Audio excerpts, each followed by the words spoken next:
Please find your way to your seats. Our program will begin in the main stage shortly.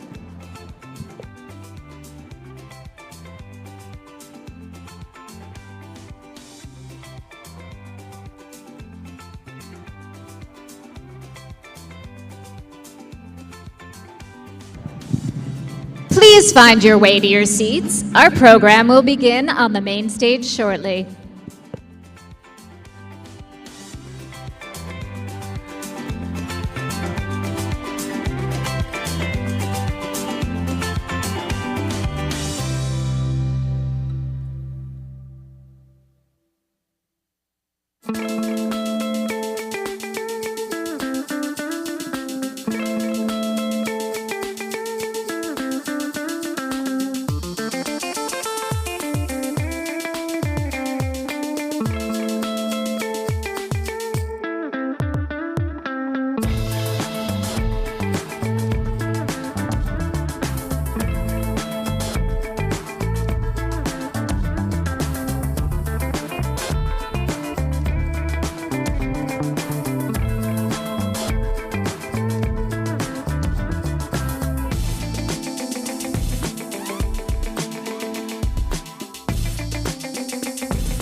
Please make your way to your seats. Our program will begin in just a few minutes.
Please make your way to your seats. Our program on the main stage will begin in 1 minute.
Welcome to Women's Convention 2023.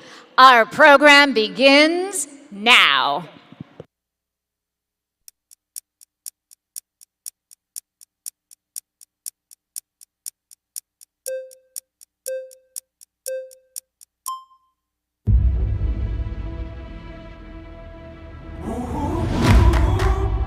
Nothing will stand in the way of this fight for our freedom. There is a commitment in showing up in those rallies. How are you going to continue to push the boundaries of what is possible in this moment. It does not matter what someone else tells us is politically reasonable today. We are the very definition of power. We're here today to make sure that we're heading forward towards a feminist future, forward towards taking back our rights, forward towards a future where everyone has the same right to dignity and autonomy. Are you with me? We're defiant, never defeated, and our movement is big enough and strong enough to win on all of our issues for all of us.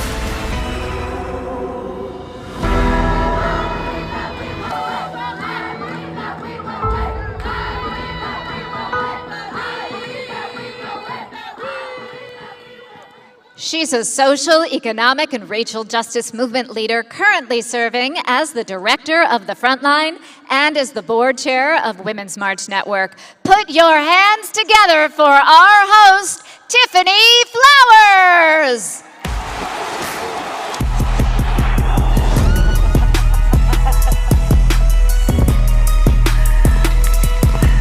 Hello, everyone. Hello, hello, hello, hello, hello, and welcome. I'm so thrilled to be here with you. I was backstage a little tearing up when I heard that I believe that we will win, so I'm just getting myself together here. Welcome. My name is Tiffany Flowers. Welcome to the Women's Convention. Give it up for yourselves for being here today. I just want to acknowledge that we are a small but mighty crowd, but just know that our friends and our allies and our sisters and brothers are on their way to Milwaukee to be with us, but today is just us, so this feels delicious and intimate, and I would just encourage you, if you would like to, for our friends in the back, if you'd like to come a little bit closer, there's plenty of seats up here in the front. We don't bite. We can give you a minute. There's aisles that you can fill in on this side. There's some free aisles you can fill in on that side. None of this seating is reserved, so please, please, friends, come closer. I'll give you a minute to get comfortable and situated. We would love to see you as close as possible. So my vision is only 2,200, and I'd like to see as many faces as I can. I'm thrilled to be here to be your host, and I'm gonna be with you on the main stage for the next 3 days. I'm gonna help you move through the program. I'm gonna share some information with you. I'm gonna help you get to your sessions. I'm gonna help you make sense of the moment. And most of all, I'm gonna try to have some fun with you. So I hope you're ready for 3 days of really incredible programming that we put together for you. I wanna take a moment to say hello to our friends online. If you guys wanna wave to them, they're in those 2 cameras back there. Hi. Please don't feel any FOMO at home. Please know that you are here with us and we are with you. You are with us on YouTube, you are with us on Facebook, whether you're watching on your phone, reclined in your pajamas, in your bed, on your lunch break, or streaming from a tablet. We're just so glad that you're here with us. Throughout the day, Amanda Chavez Barnes. Amanda, where are, can you stand up, Amanda? This is Amanda.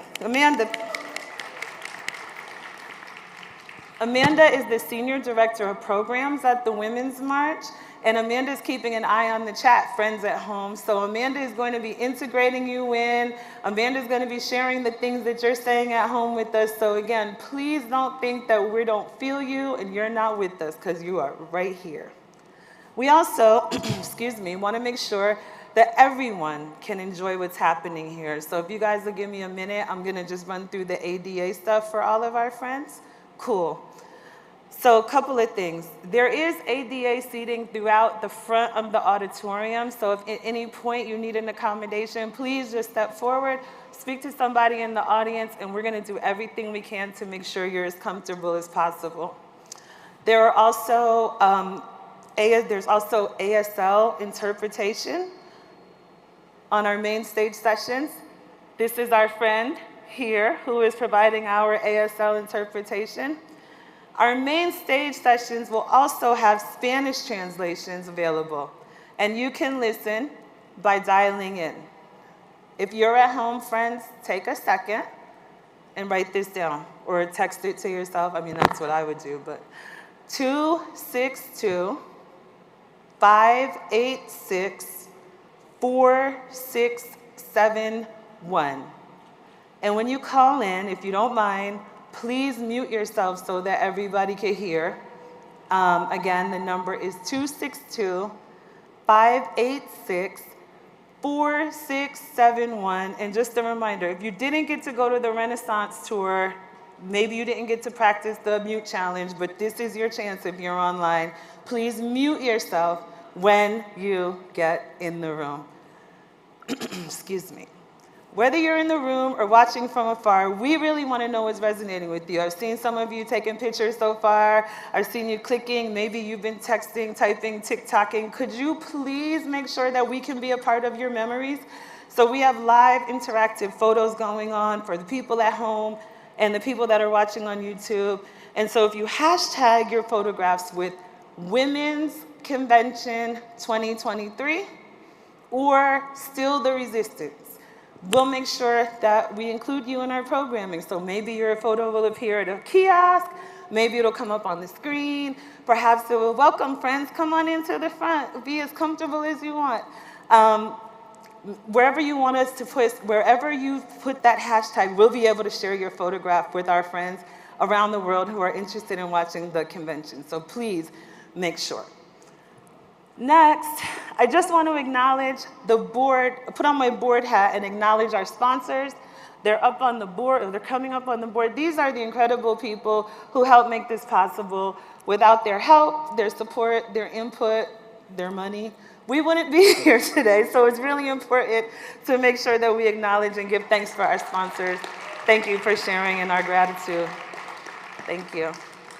I have a little bit more thank yous to run through, if that's all right, because I think gratitude is important. I want to thank my colleagues on the board. I want to thank the senior advisors to the Women's March.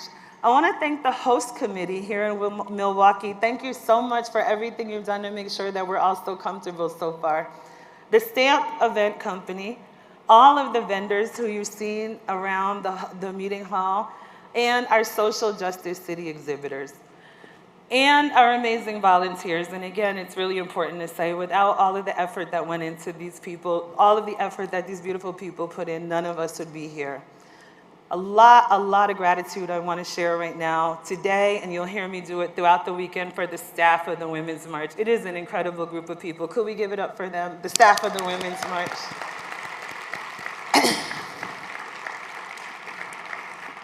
They've been dreaming up this programming and working on making sure everything was perfect for you all ever since we left Houston last summer. They are a small but mighty team. They support the board, they support all of you, and I just really want to make sure that they know that they are appreciated. Thank you for your ongoing hard work.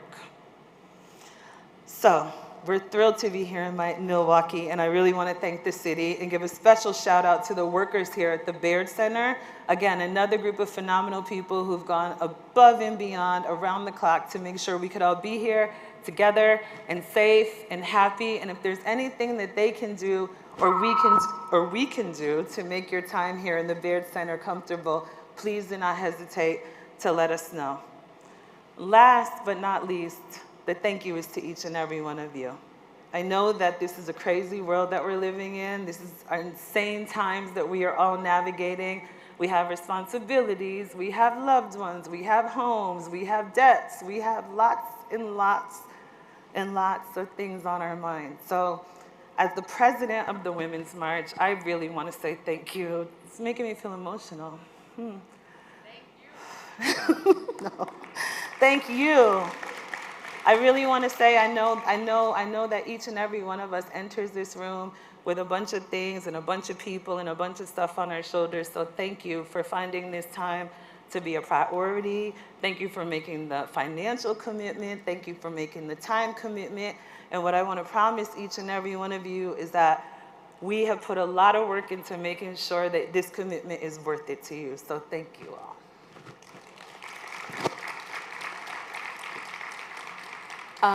If I could just take one more private, personal thank you. For my own sanity, I'd like to thank my beautiful husband, who is the backbone of our house, the social secretary, the person who makes it all possible so that I can do what I do.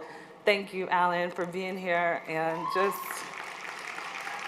being a wonderful person. I love you. Now I'd like to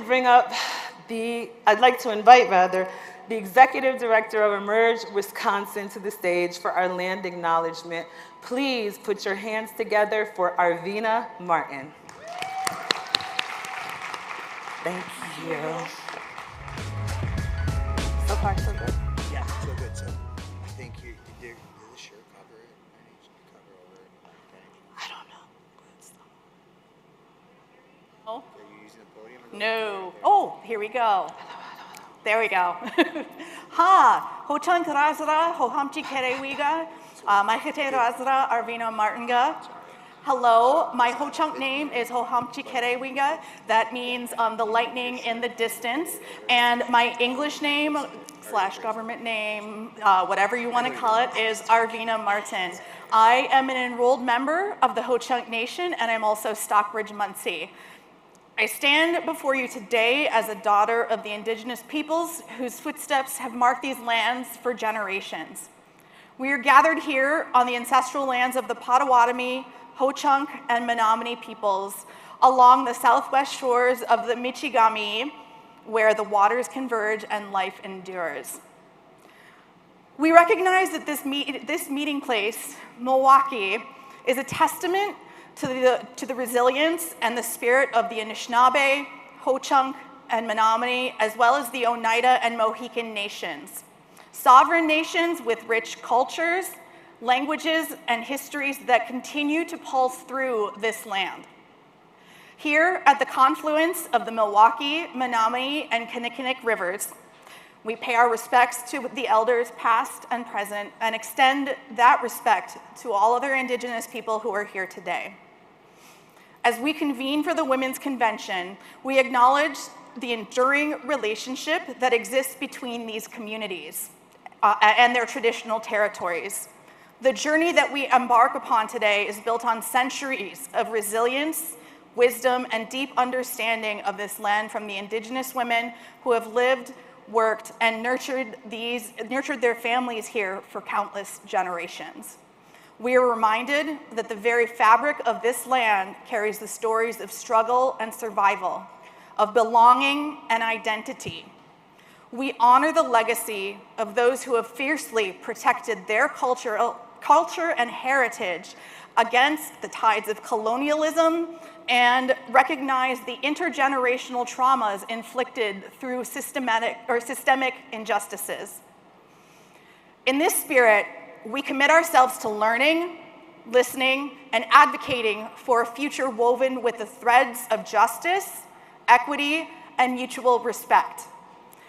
We pledge to forge pathways of reconciliation and to stand in solidarity with the Indigenous communities whose resilience inspires the work we do. I also challenge everyone here to take this thought and the spirit of this acknowledgement back to their home communities and do the same thing where you live, not just here. So as we gather, remember that we do so not only in acknowledgement of the past, but in the active pursuit of a future that honors the Indigenous peoples of this land.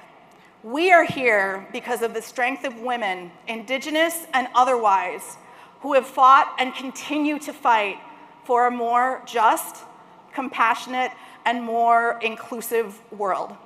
Pinagigiwi, thank you very much. This dynamic duo is leading the way into our feminist future. Please welcome the Executive Director of Women's March, Rachel Carmona, and Partner and Chief Strategy Officer, Uprise and Women's March Board Chair, Gina Green.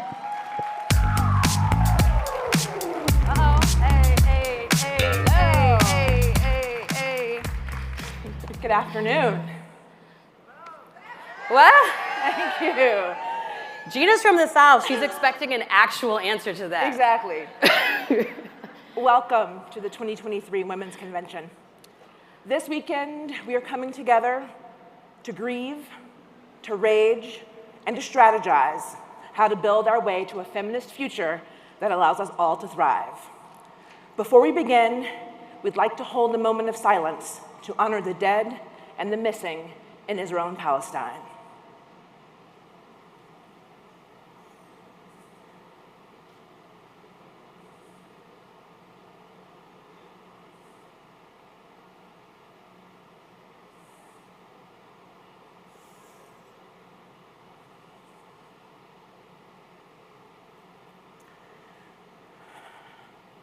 We all, without a doubt, come with different orientations, feelings, and perspectives on the crisis in the Middle East.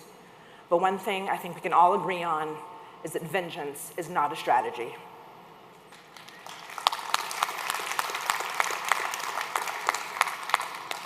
Many of our communities are living in the shadow of pain and loss of a difficult past few days, past few months, past few years.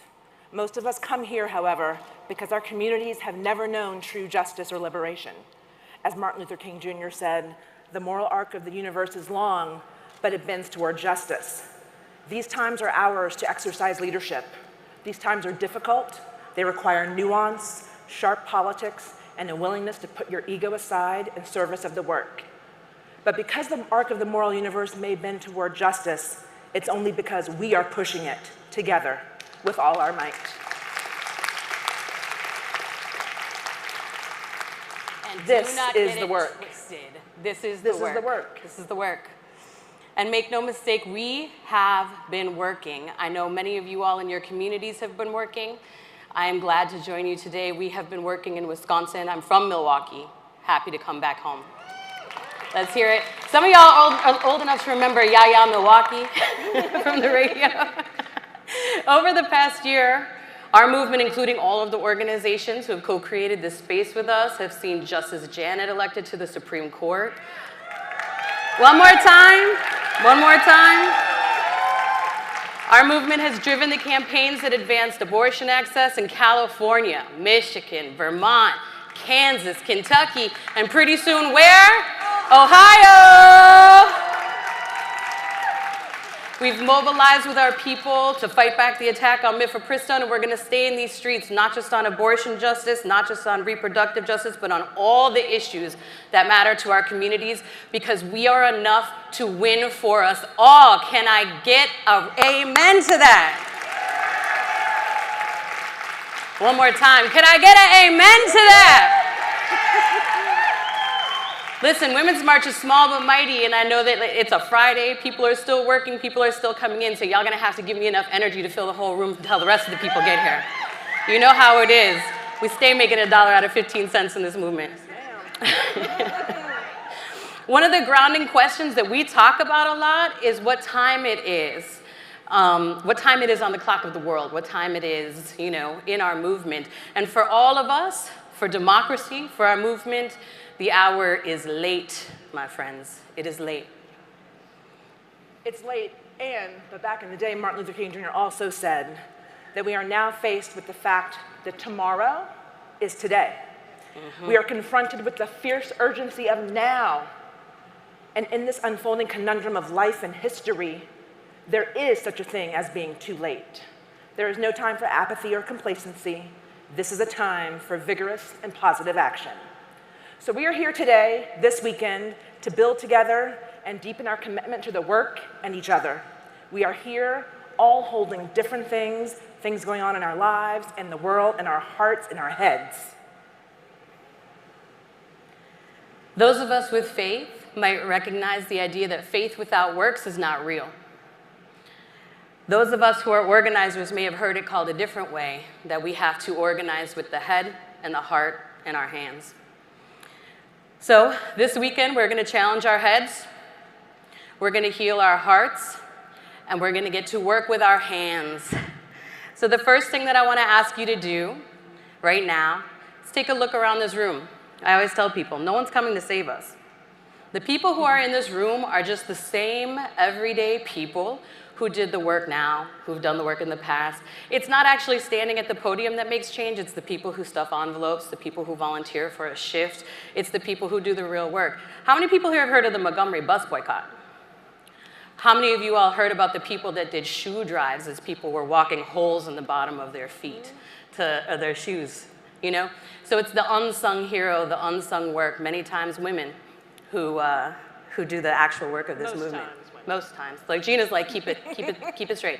So what I want to ask you to do is an exercise with me to get us warmed up, to get us in this space. I want you to clap your hands together and rub them as hard as you can. And just keep going, keep going, keep going. Hard as you can. This is something that Camion from Texas Equal Access Front asked us of gathering that I connected. Keep going, keep going. As hard as you can, as hard as you can. Harder even still, harder even still, harder, harder, harder, harder, harder, harder, harder. Keep going, keep going, keep going. Now hold your hands together like this and feel that energy. This is the energy that we bring from our bodies, from deep inside, from our beliefs into this movement. Our labor is enough, our energy is enough, our work is enough. Feel the power, feel the love in our hearts, and let's build everything, head, heart, and hands, all of it this weekend. Thank you all, you early birds, for showing up, and we will see you in these convention streets.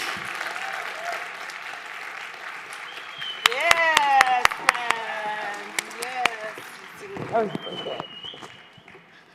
All right, that energy. So let's talk for a minute about what we're doing here, yeah? Women's March has two main missions this year. This year, we're gonna build the biggest, strongest feminist movement that is at all possible. And then, right, you can clap for that. And then, we're gonna skill up ourselves. We're gonna get skilled up. We're gonna get skilled up and we're gonna get tools. And we're gonna take our movement to the next level by wielding the power that we have and using the tools that we learn. And that is all that we are gonna do. And like Rachel said, you know what? That's more than enough. There's plenty of work to do. And Women's Convention is one of the places that we come together and do it. It's a place for everyday women and our allies to find a home in this movement and to gain knowledge and to build skills and to take back their own communities. And a place for us to connect to each other. And a place for us to connect our strategies. Because what works in Milwaukee might not work in Miami, but we all gonna find a way to work together, right? And that's why we're here, because we're gonna put all of ourselves and all of our communities in the best position to win. We're here to prepare for the road ahead, arm in arm, knuckle by knuckle, day by day, and win by win. And that means readying ourselves to organize and to engage in fights on the state level, the local level. Maybe it's an electoral campaign, maybe we're working on policy, maybe it's community organizing, maybe it's cultural, maybe it's all of the above if that's what it's gonna take to win. And we know that everyone here takes in information a little bit differently. I personally am an audio-visual learner. I can learn songs a lot faster than I can learn if you just put me in a lecture and someone talks at me. And so for that reason, we've taken into account each and every one of you and tried to structure this in a way that you will find interesting, compelling, and speaks to the way that you learn. So some things that you'll be offered this weekend are gonna be panels. Some things are gonna be discussion. There'll be films, there'll be workshops, and there'll be actual fireside chats and way to just hear lectures. And because our feminist movement has to acknowledge that we live in multi-issue lives, the agenda includes lots and lots of different things. So we'll talk about labor organizing, we'll talk about LGBTQIA rights, movements, well, rights and wrongs, right? We'll talk about gun violence, we'll talk about abortion access, and we'll talk about the issues that are facing our communities. There are lots of choices, and lots and lots and lots of amazing people that'll be here for you to hear from. So we also want to give you a pathway through these next 3 days together. We curated a list of suggested actions on our website, and you can easily find them by scanning the QR code, I believe, on your lanyard, on your credential. Thank you, that's the word. So take a moment before you begin, if you don't mind, on your convention journey to think about when you go back home, what are the things that you want to work on? I know there's a thing, a presidential election or something coming next year, but outside of that, what are the things in your community that you actually care about? And when you go home, you want to actually start thinking about or working on or deepening your commitment to. And then think about how these sessions might inform that work, right? Like, who do you want to hear from? What do you actually want to try to learn? Who do you want to connect with and talk to? Because there are lots and lots of amazing people here with boundless skills. And so think about who and how you want to find out how you want to engage in the work when you get home. And while you're thinking about the work, I would like to introduce you to someone who's actually doing the work. Here is a special welcome from Wisconsin United States Senator Tammy Baldwin. Hello, Senator Tammy Baldwin here. Welcome to the Badger State. I am so excited to join all the incredible women and allies gathered here for this year's convention. This convention is a great time to connect with one another, build relationships, and harness the energy we need to continue our fight to restore and protect women's rights, because we know that change will not happen on its own. It takes organizing, speaking out, marching, showing up, and for some, stepping up to run for office. When I ran for the United States Senate and won in 2012, the people of Wisconsin made history by sending the first woman from Wisconsin to Washington. But as I said then, I didn't run to make history. I ran to make a difference in people's lives. Because we know that if you are not in the room, the conversation is about you. But if you're in the room, the conversation is with you.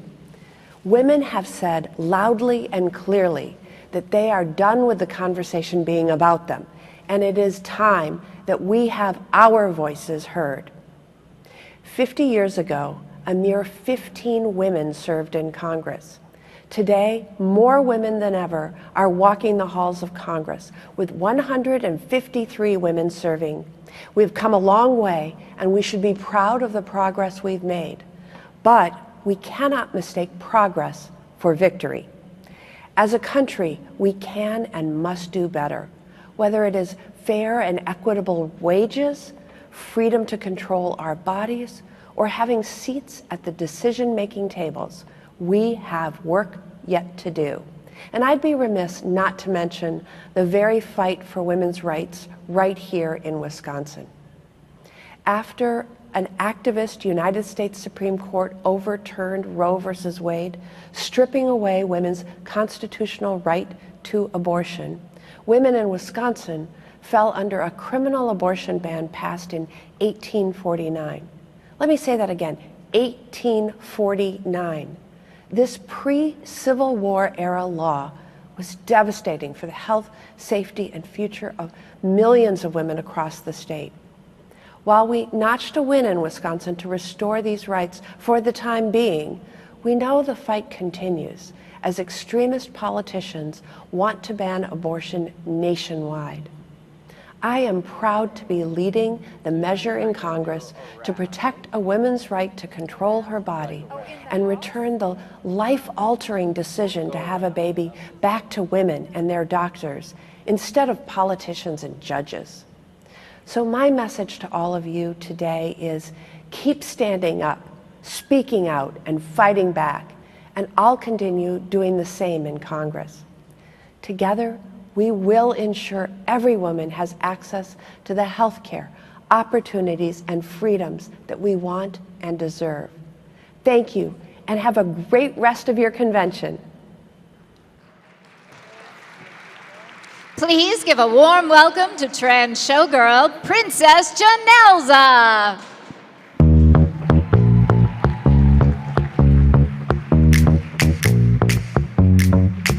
Get on my level.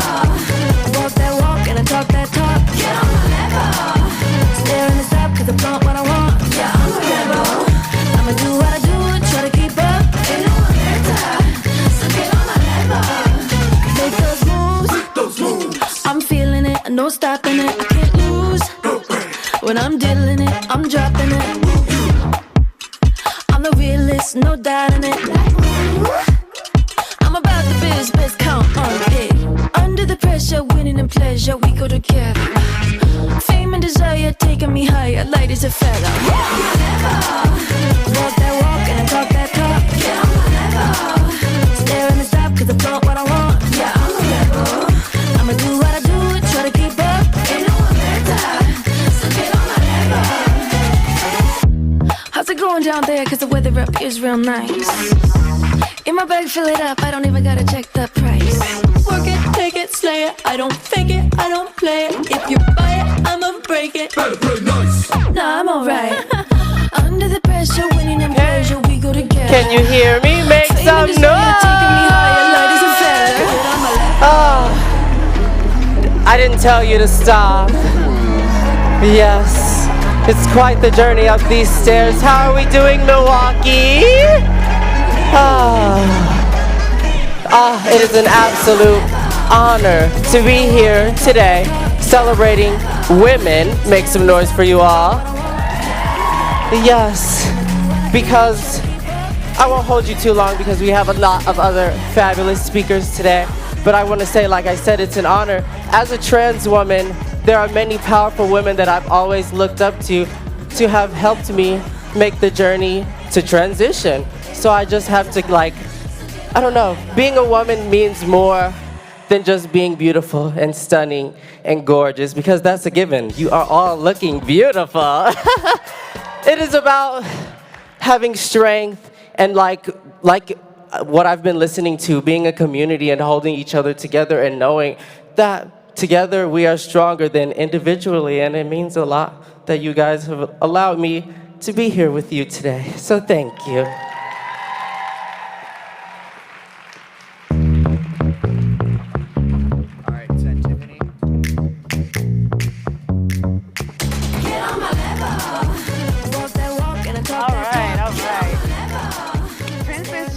Sorry, y'all. You know what? I'm just going to be honest with you because we're all human beings. This microphone, when my bracelet hit it, it bent it and then it broke it. So somebody was hovering over me trying to fix the microphone. So that was the holdup. But it's fine, everybody. We're back. So our democracy might be in jeopardy, but we know that if we all band together, women can turn the tide on fascism and so much more. So we've got lots of examples to prove it. But the thing that we're going to do today to talk about Jeopardy is bring back a women's convention favorite, which is Feminist Jeopardy, and I get to be your host. But first, we're going to give the crew a few minutes to set up the stage, because again, like I said, we're human beings. We're going to be honest. You know that magic is going to happen behind us. But in the meantime, I'm going to come out into the audience and hang out with you guys. Thank you very much, friend. And take a minute to check in with you. So get ready to talk, because you got a new friend. My name's Tiffany, and here I come. Thank you. They really know how to treat a girl nice around here. Hi. You knew I was coming to you. What's your name? Aaliyah. Hi, Aaliyah. You want to stand up so the people at home can see you? When we talk, hi. Everybody say hi to Aaliyah. Can I hug you? Yeah. Aw. Hi, Aaliyah. Where are you from? Milwaukee, Wisconsin. Milwaukee, Wisconsin. And what brought you here today? I've always been interested in like women's rights, and so I took the day off of work and I decided to come. Oh, give it up. Come on. What are your pronouns, Aaliyah? She, her, hers. I wanted to make sure before I called you my good sis. Thank you. Give it up for our good sis, Aaliyah. Thank you. All right, who else am I gonna pick? You knew I was coming to you. You tried to look away from me. Hello, can you stand up? Can we talk to the people at home? What's your name? I'm Emily. Hi, Emily. Is this your first? Oh, Emily got a fan club. Oh, look at your fan club. Who are those people? I don't know. Oh, they just love. Oh, you're just girls. Oh, I love that. Emily, what brought you here today? It's a great opportunity to learn more and hold a space for women everywhere. Period. And how many women's march events have you ever been to? One. Where? Madison. And what'd you do? Just join the movement. Period. Give it up for Emily, everybody. Hi. Can you stand up? Yeah, you. Hi, what's your name? Morgan. Hi, Morgan. Where are you from? Kenosha. Kenosha in the house. Anybody else from Kenosha in the house? Oh, there it goes, the Kenosha contingent. So what brought you here today? We're part of PP Gen in Kenosha from Carthage College. I'm the vice president of it. This is my first time coming here, and we want to come and show our support and learn more about everything. That's a wonderful reason. Thank you. Give it up for Morgan.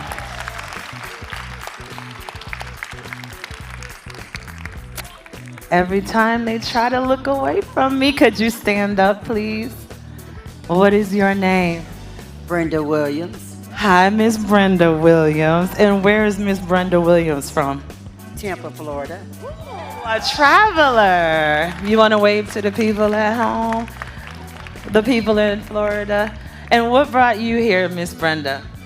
I came to represent SEIU and want to tell people how organizing and the union is very important in our lives right now. Yes, it is. Give it up for Miss Brenda. Miss Brenda, you may not know this about me, but I am a retired union organizer. I am. I'm coming to the girls. I want to know everybody's name in this little group. Where are you? Wait, first wave to our friends at home. All right, please tell me your name. I'm Taylor Solis from Houston, Texas. Hi, Taylor. Who are you? I'm Monica Lee from Texas City, Texas. Monica from Texas, y'all. I'm Nicolette from Tucson, Arizona. Nicolette. And I'm Temple from Houston, Texas. Temple from Texas. All right, the girls. That's what I'm calling y'all from now on. So when y'all hear that bell, that's them telling me get back to work. So I gotta get to the stage. Thank you, baby. All right. Thank you all for participating, and just know that was my little warm-up round. I'm coming back, and if you know anything about this last round, you can ask the girls. Don't try to avoid eye contact, because I'm coming right to you. All right, so can I put this down? Thank you. They got me working day and night, y'all. We're gonna get into this Jeopardy game. It's time for Jeopardy. Whew. Yeah. So let's welcome three amazing guests to the stage. First and foremost is my actual sister from another mister. I met this woman through our work, and we are literally like sisters now. Please give it up for Nsé Ufot, the director and founder of the New South Super PAC, the principal of New Group, and a board member at Women's March. Nsé Ufot.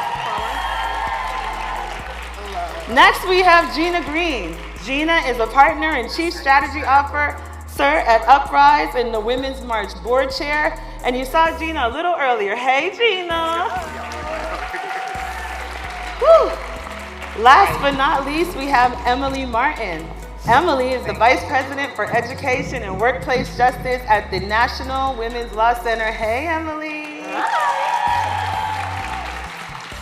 All right, so this works pretty much like Jeopardy at home. I don't know who does or doesn't watch Jeopardy, so I'm gonna just run through the rules real quick. Here's how it's gonna go. We have 5 categories in today's game. First is the OGs of feminism, and this category is a nod to the tough girlies of history. Second, we have the wide world, and this category pushes us outside the US to think globally about feminism. Third, we have our bodies, ourselves. Let's keep it physical and a little sexy. Fourth, we have the written word. This category reminds us about the role that literature plays in making the impossible possible. And fifth, finally, and absolutely not least, we have the Rough Riders. This category is reserved for rugged-ass women doing what it takes to get the damn thing done. I love it. And if you don't remember the rules, here's a refresher. There are 3 answers in each category. Contestants will pick a category and a dollar value. I will read the corresponding answer. The first contestant to raise their paddle must respond in the form of a question. If their response is incorrect in the form of a question, Was that for me? If their response is incorrect, another contestant can raise their paddle, okay? The contestant with the correct response can choose the next category. If no one gets it correct, If no contestant responds correctly, then the previous contestant gets to choose again. The contestant with the most points at the end wins. I will not be keeping score. The voice of the goddess will. And what you should all know is that they've never seen these answers. I promise you, there's no cheating happening here. They slid this to me. I didn't know most of these answers, but they don't know these answers. And so I'd like to say good luck, girlies. And you're up first. We're gonna go in just order down, and then, like I said, if you don't get it, we'll come back. And say, you're up first, babe. Rough Riders for $100. Rough Riders for $100. This American abolitionist icon was born into slavery in 1822 and was key to liberating more than 700 enslaved people. And say UFI. Who is Harriet Tubman? You think you went? Was Gina faster than Ensay? She was? Oh, Gina, don't. Excuse me? Pardon? Pardon? It's okay, you can take it. Okay. Are you giving it okay, to so me? y'all really gonna have the Women's March board fall apart behind Jeffrey? All right, it was Ensay. You've never been to family game night. Ensay Ufat, what is the answer? Who is Harriet Tubman? That is correct. Ensay gets 100. Okay, so next up is you, Gina. What would you like? I'll take OGs of feminism for 300. Oh, Gina's going hard in the paint. OGs for 300. This is one of two Chicana feminists who edited the pivotal 1981 feminist text, This Bridge Called My Back. You can give me either author. Oh dear. Ooh. It's gonna be embarrassing if I get this wrong. Gina. Who is Sonia Sanchez? That is incorrect. Damn, I knew it. My guess. Anybody else want to take a stab? Going once, going twice. Audience, anybody know the answer? Oops. All right, I definitely hear it in the audience. So the answer is Sherry Morega and Gloria Anazaldúa. Yes. So the audience got that correct. Just saying, I told y'all. I tried to tell When you said you didn't know more than half of them, I was like, oh. All right, you are up, friend. How about the written word for 100? The written word for 100. I like, you said we're going to level set. We're going to dial it back. Okay. This collectively written statement is considered a hallmark of modern feminism. Am I right?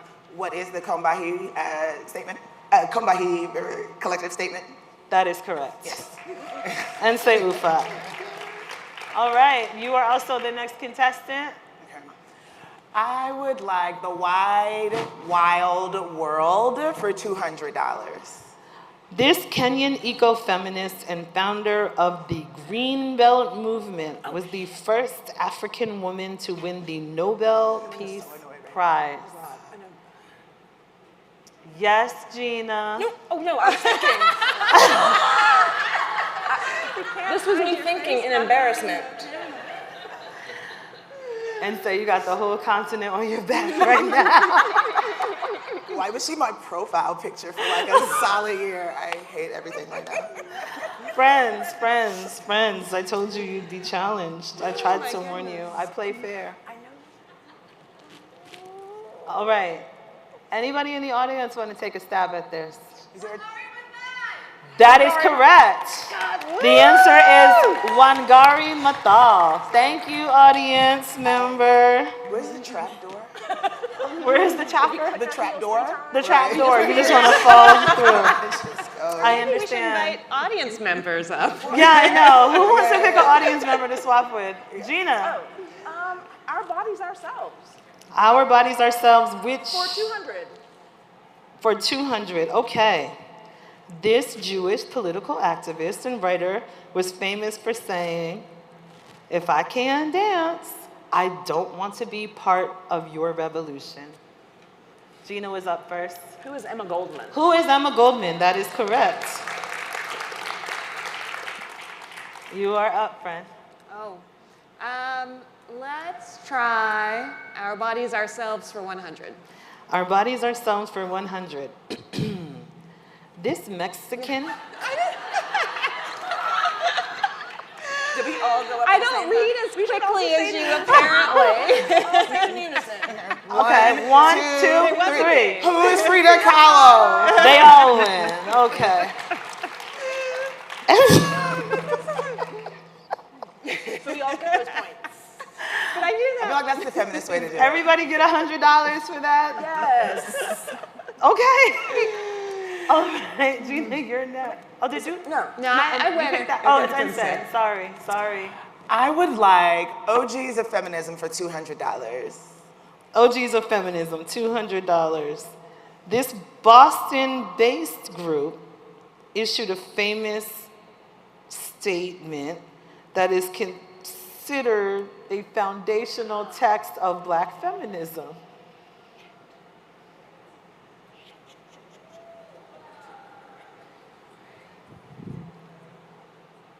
Oh, God. Barbara, don't kill me. Exactly. Somebody in the audience already said, you already said it. I was like, Yeah, that's why I was reading it like that. I was like, whoever designed this board. The answer is the Combahee River Collective, which is why it's confusing because it was already an answer. So that is, all right, we'll just, yeah, okay. A little, again, guys, we're human. All the glitches have not been worked out of the matrix. So I think you should get huh? I'll get another one. Yeah, I think you'll get another one. But wait, okay. So get another one. Okay. The Wide Wild World for 100. We're going to run this back. I'm happy to do that. This colorful movement begun in Latin America, This colorful movement begun in Latin America has grown to symbolize global solidarity around abortion access. Oh. And say. Will you repeat the answer? I can, now that I can talk. This colorful movement begun in Latin America has grown to symbolize global solidarity around abortion access. What is ultraviolet? That is incorrect. I don't know the whole. I know, but it's not just green. It's green something. Green bandana? Green. The Green Wave. All right. But I'm really nice. I'm a nice person. I'm a good person. Okay, Gina, it's on Our you. Bodies, Ourselves for 300. Our Bodies, Ourselves for 300. This Puerto Rican and Venezuelan trans woman was a key leader in the Stonewall riots and was known for her cheeky rebuttals of gay assimilation.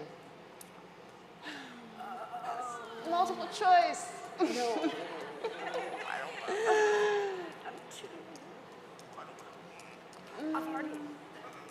You all know this. I know we know it. This Puerto Rican and Venezuelan trans woman was a key leader in Stonewall. Cheeky rebuttals. Key leader, Stonewall, cheeky rebuttals. In 5. I heard it in the audience. 4. Don't tell them. 3. When it's the turn, okay. You guys don't got it? Can you please tell them the answer? Yes. Who is Sylvia Rivera? Thank you, audience. Thank you, audience. Okay, who's next? Oh. How about written word for 200? Written word for 200. This self-described feminist, lesbian, and Marxist who teaches at UC Santa Cruz may be the country's best-known prison abolitionist, and say UFAT. Who is Professor Angela Davis? Professor Angela Davis is correct. All right. And say, I believe it's you. All right. OGs of Feminism for $100. Yes, these feminist abolitionist sisters were the daughters of a wealthy South Carolina enslaver, Gina. Who are the Grimke sisters? Who are the Grimke sisters? That is correct. Gina, you are also up. Rough Riders for 200. Despite having no legal background, this working class mother from Kansas was key to building a legal case about Pacific G&E Company for groundwater contamination in 1993, and say UFA. Who is Erin Brockovich? Who is Erin Brockovich? That is correct. And who is that? Is it? Wait, no, it's Emily. Didn't I just pick Yes. Did you just pick? Then we'll do the written word for 300. This poet and member of the Muskogee Nation was the first Native American to serve as U.S. Poet Laureate.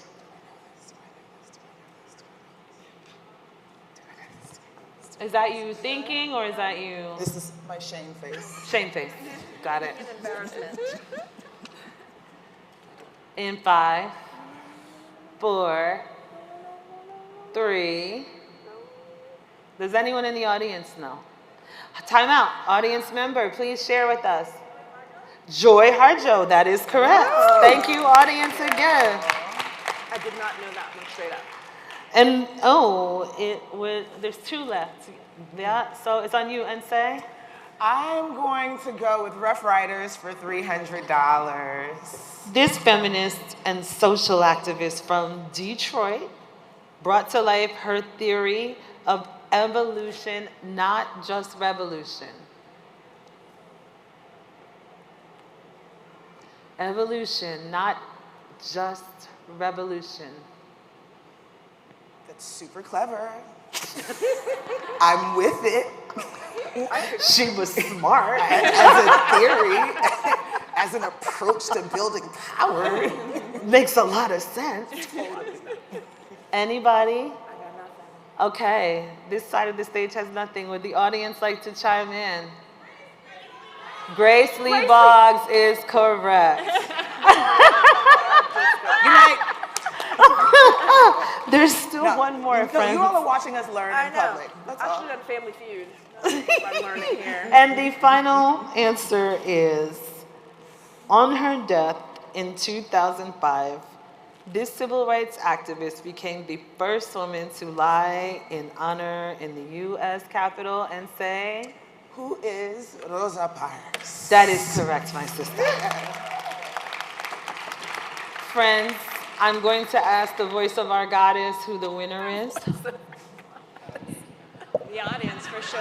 Well, hello, everybody. The audience, absolutely. In a demonstration of the power of the collective, the winner of Feminist Jeopardy is the audience.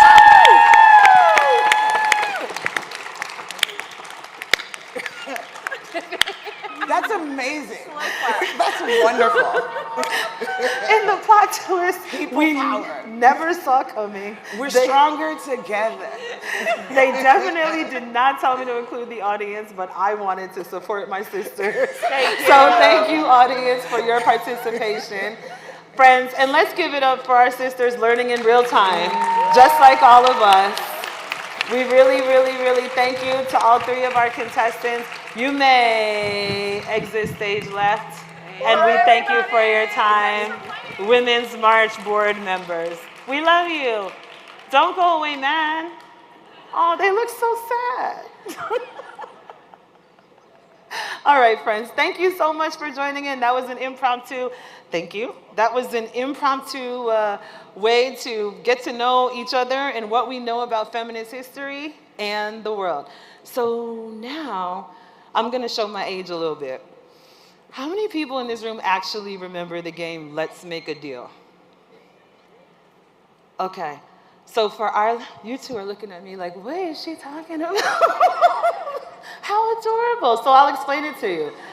There was this man, Monty Hall, I believe his name was, and he would go around the audience and he would ask people for things. And if the people had these things in their possession, it would be like a $2 bill, or back in the day, people used to walk around with 50-cent pieces and just, obscure things.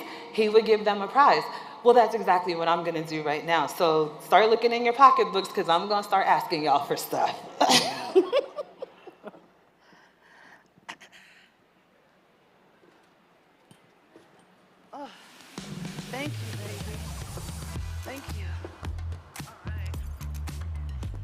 All right, everyone.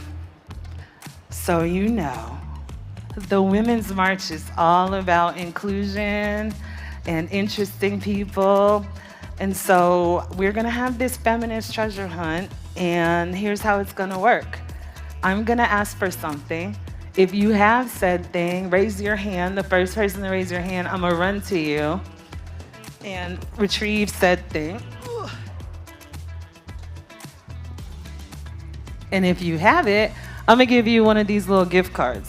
And then you could take the gift card to the Women's March store and you can have whatever you want, I think. If they tell you you can't, tell them bill it to Tiffany. So, let's see. What is the first thing I want to ask? I'm gonna start with I do always like to make sure I have a tampon in my purse because you have a tampon. Okay, you got it. Oh, she got it ready. Come here, baby. What's your name? What's your name? Lolly. Where are you from, Lolly? Racine, Wisconsin. Thank you for being here. Give it up for Lolly. What brought you here? My job. I'm with Planned Parenthood of Wisconsin. Oh, okay. Thank you for your service. We appreciate you. Now, do me a favor, winners. Please cash your ticket in by Sunday. I'm going to say Saturday, but they really want you to have it in by Sunday because you can't redeem it after you leave, okay? Who has a cherry chapstick? I love cherry. Who got a cherry chapstick? Well, whose hand? You? I think blue hair's hand went up first. Hello, excuse me. Hot cherry chapstick. All right.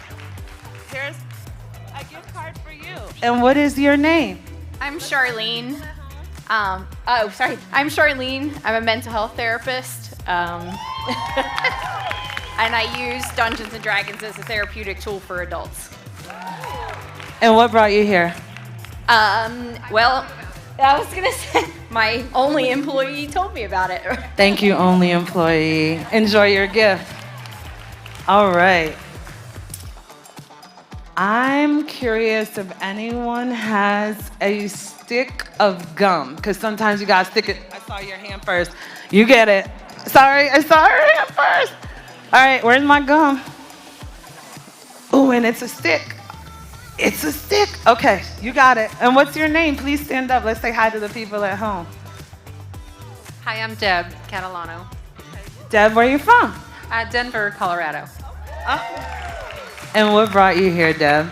I'm part of a nonprofit with my partner, Betsy, and we're fighting for women's rights and trying to learn how to organize to get people in our community to vote and, you know. I know that's right, Deb. Well, thank you. And thank you, partner. And make sure you head over to the store and redeem it by Sunday. Did I give it to you? Did you sit on it? Oh, sorry. I'm sorry. She said, you're going to give me my gift card. Now I'm looking for wipes. Who has some?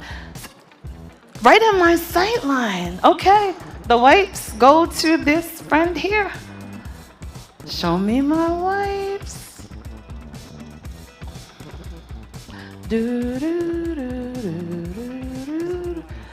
I know they are, babe. I got a big purse too. She said she's digging. There they are. Hey. All right. Can you stand up and talk to the people at home?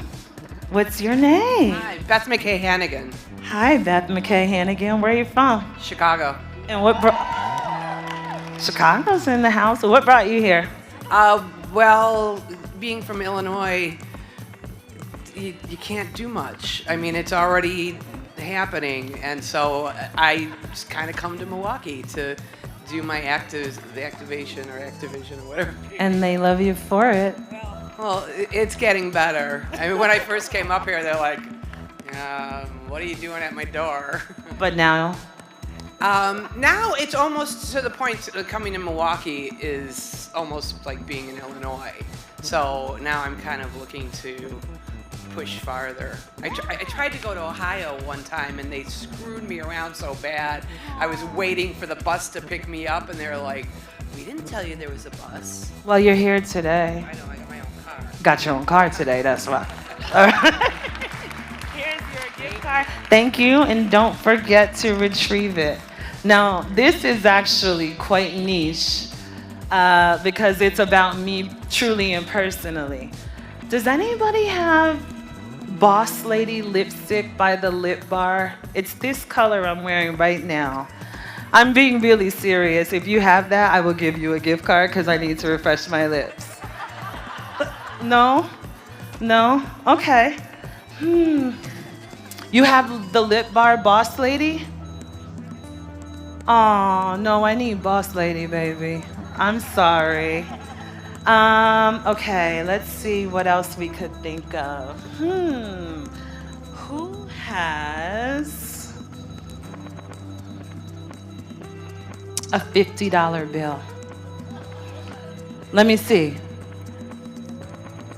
People never carry cash. Oh, this young person over here, I saw her hand first. Let me see. A $50 bill in real time. Woo! Look at you, girl. You got money. Can you stand up? No, you're not giving me your money. Tell me your name, sweetie. I'm Maria Jimenez. I'm from Idaho, hence the cash. But I go to school to Washington, D.C. at American University. Okay, American. Are you guys all American students? Welcome. Oh, that's so exciting. Oh, here's your card. Thank you so much. They rang the bell, but y'all wasn't gonna stop me from doing my job on the floor. So, I have one more, and maybe I can convince them to give me a couple more, but I wanna keep playing this game with you guys. So if you won something, please don't forget to go get your goodie. Oh, thank you. So nice to have you there, really, thank you. All right, so I tried to be like the little, nonprofit version of Oprah for you. I did my best, but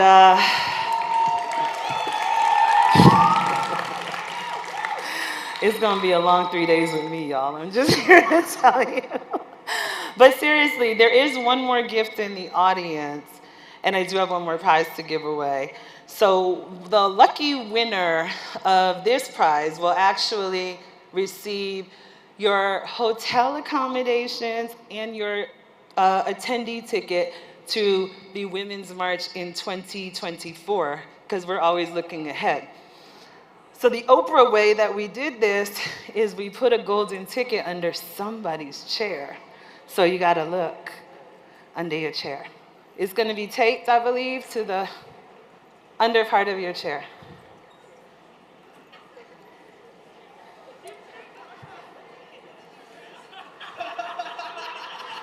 This person won! We have a winner! Winner, winner, chicken dinner. Come here, winner. Woohoo! Can you come up real fast?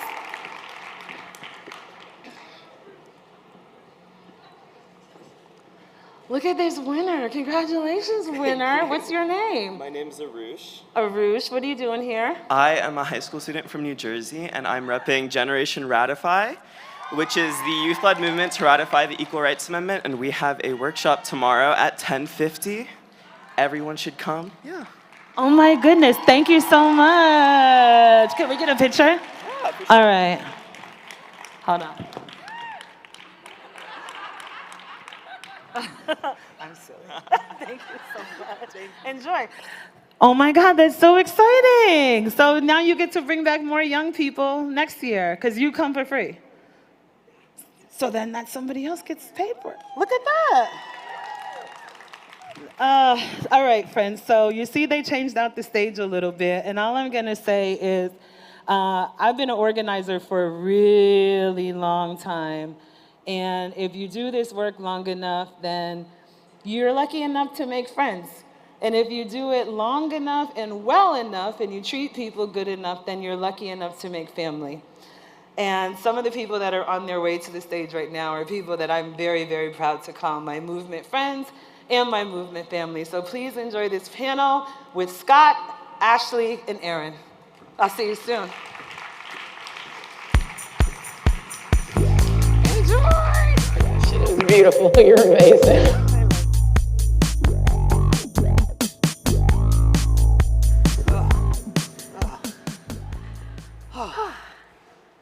Hi, y'all. Here we go. Hello, I'm Erin Heaney. My pronouns are she and her, and I'm the executive director of Showing Up for Racial Justice. And I am Scott Nakagawa, and I'm the executive director of the 22nd Century Initiative. Hey, friends. I said hello. Hello. My name is Ashley Woodard Henderson, and I'm the first Black woman co-executive director of the Highlander Research and Education Center in Tennessee.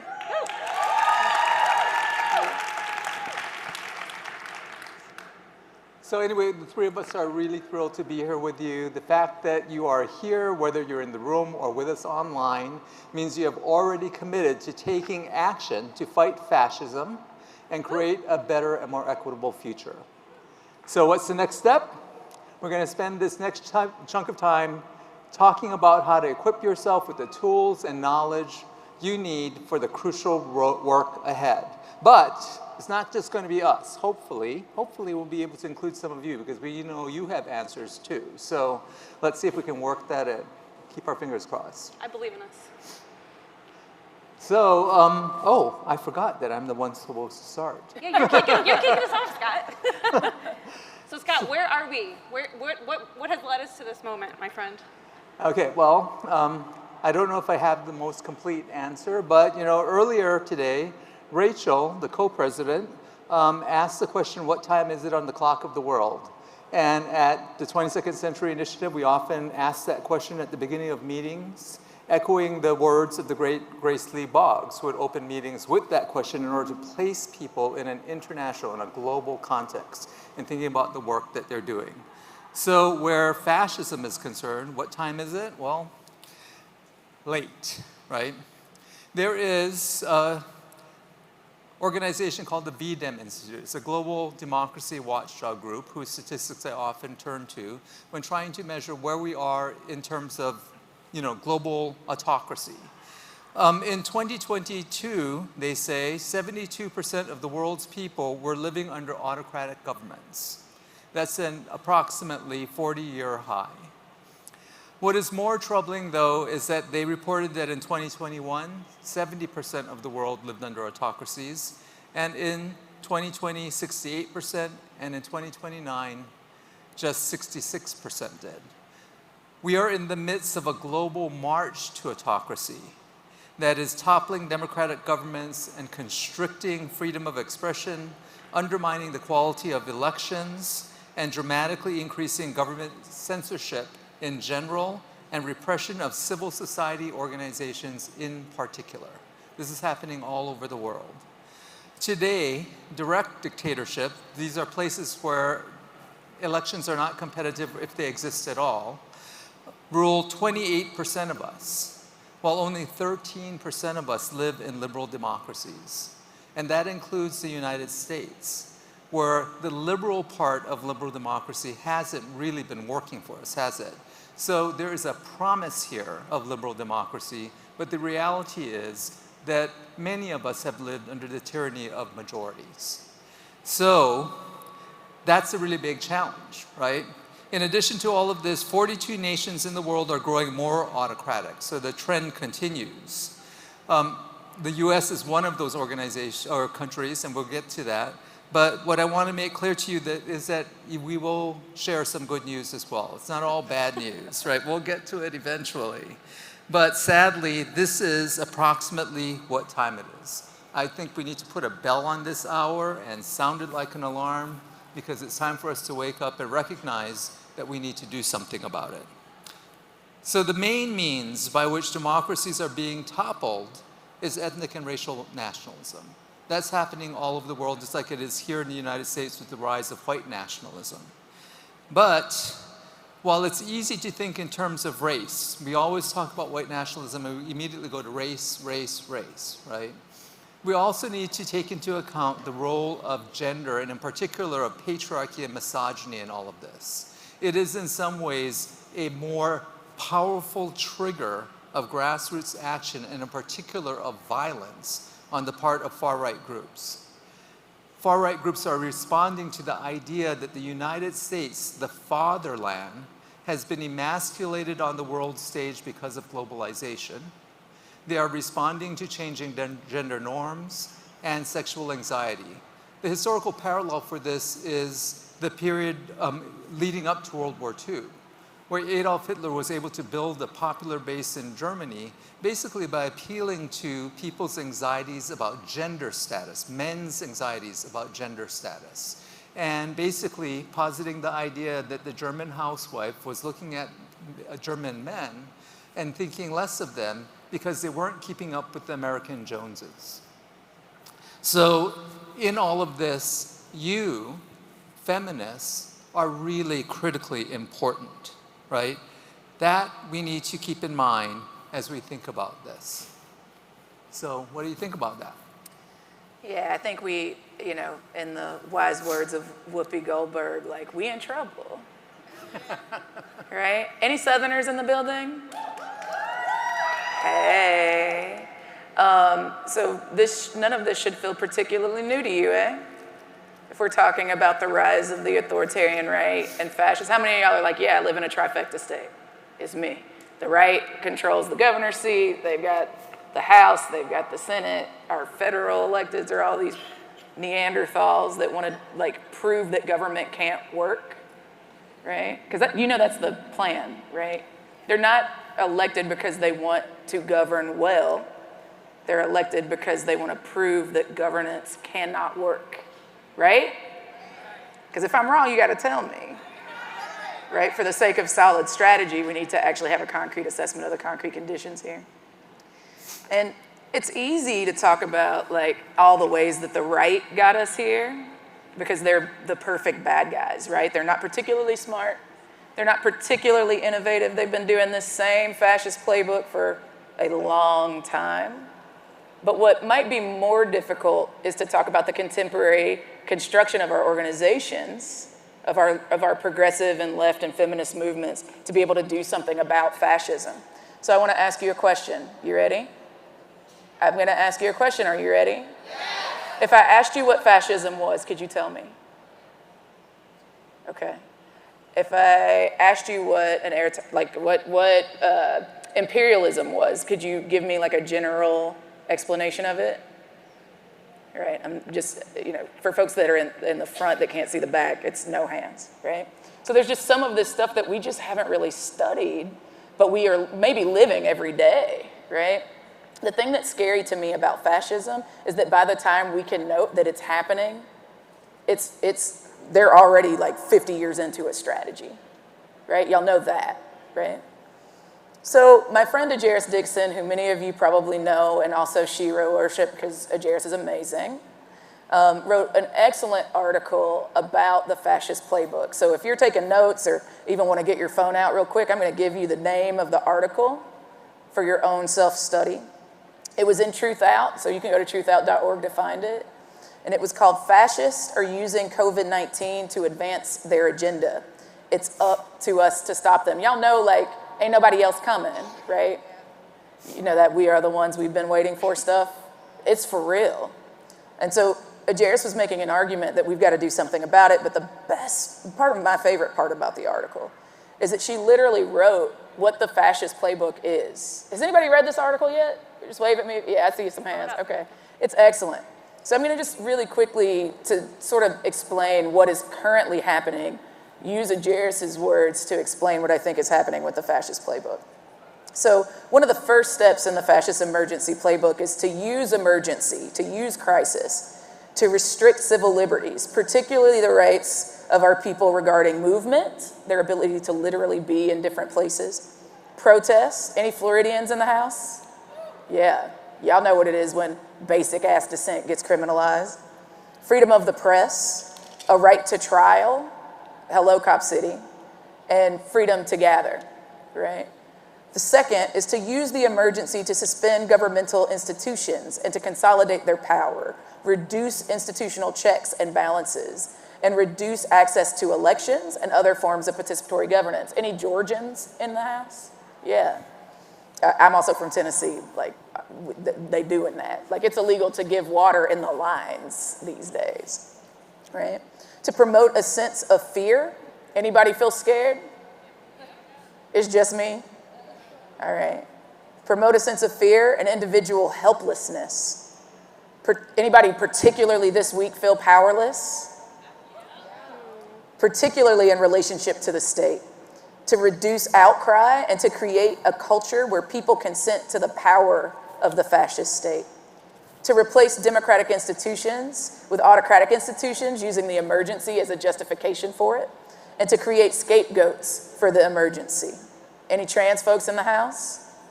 Any gay folks in the house? Any undocumented people in the house? People of color, disabled people, ethnic and religious minorities.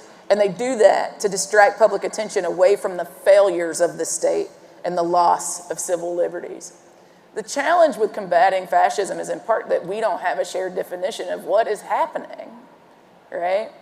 And in the case of not knowing that, it's very difficult to develop sound strategy for the sake of doing something about it. Now, Scott already told you, we'll preach you up later, I promise. I'm not gonna leave you scared and feeling powerless. But what I will say is that the right also has the audacity to believe they can win, right? What would it feel like, just take a second, to think about what it would feel like in your body, in your somatic experience, to believe that you had the audacity of a mediocre failure of a white man to save democracy, right? Because they have that. They've built the institutions and the infrastructure, the philanthropic bodies to be able to fund becoming the mainstream, right? They are taking fascism live and direct to a neighborhood near you.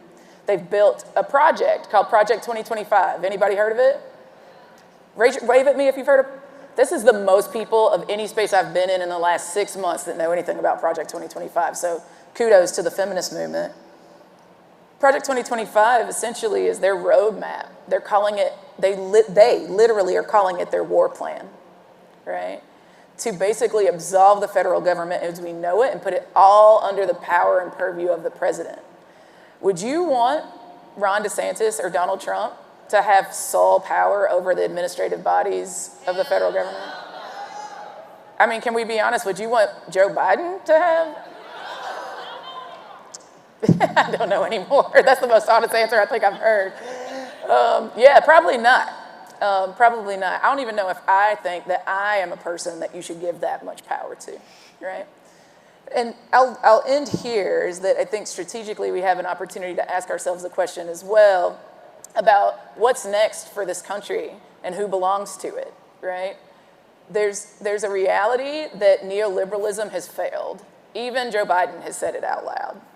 So we have a choice. We're either going to collectively accelerate to what I would argue should be a socialist economy that is prioritizing the human development of our people, to say it explicitly and to do it explicitly, or we're going to collectively accelerate backward, right? There's not going to be a normalcy. We're going to collectively accelerate backward beyond what has been the normal everyday oppression of our people, right? We're literally seeing it live and in living color all across the South right now. So we have a choice to make here. We have a choice to make about whether or not we're really going to practice democracy and get serious about the business of using movement resources to actually win and be done with fighting, or if we're just going to be good fighters. I would argue that the feminist movement should decide and have the audacity to go ahead and win. Can I talk more about neoliberalism? Talk about it. I want to share, when we talk about history, I think it's often really helpful for us to talk about our own histories and how we got here. And I'm from Buffalo, New York. Anybody else from the Rust Belt? Yeah? Okay. So Buffalo is definitely not a blue bubble, right? It is a Rust Belt town that has had some really hard years. I was born, right after I was born, The Bills lost 4 Super Bowls in a row. I won $100 off of one of those. Yeah, we're still, and we got so close last year.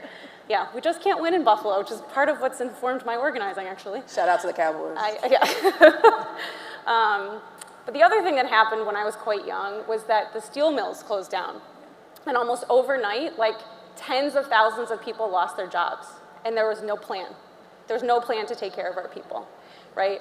And so I moved home back to Buffalo after I went away to school, and I organized there for years. I was organizing people that were very, very sick, workers and community members who were, had high rates of cancer, high rates of asthma from the industrial polluters that had left town because of NAFTA, or who were still there, who were poisoning people, right?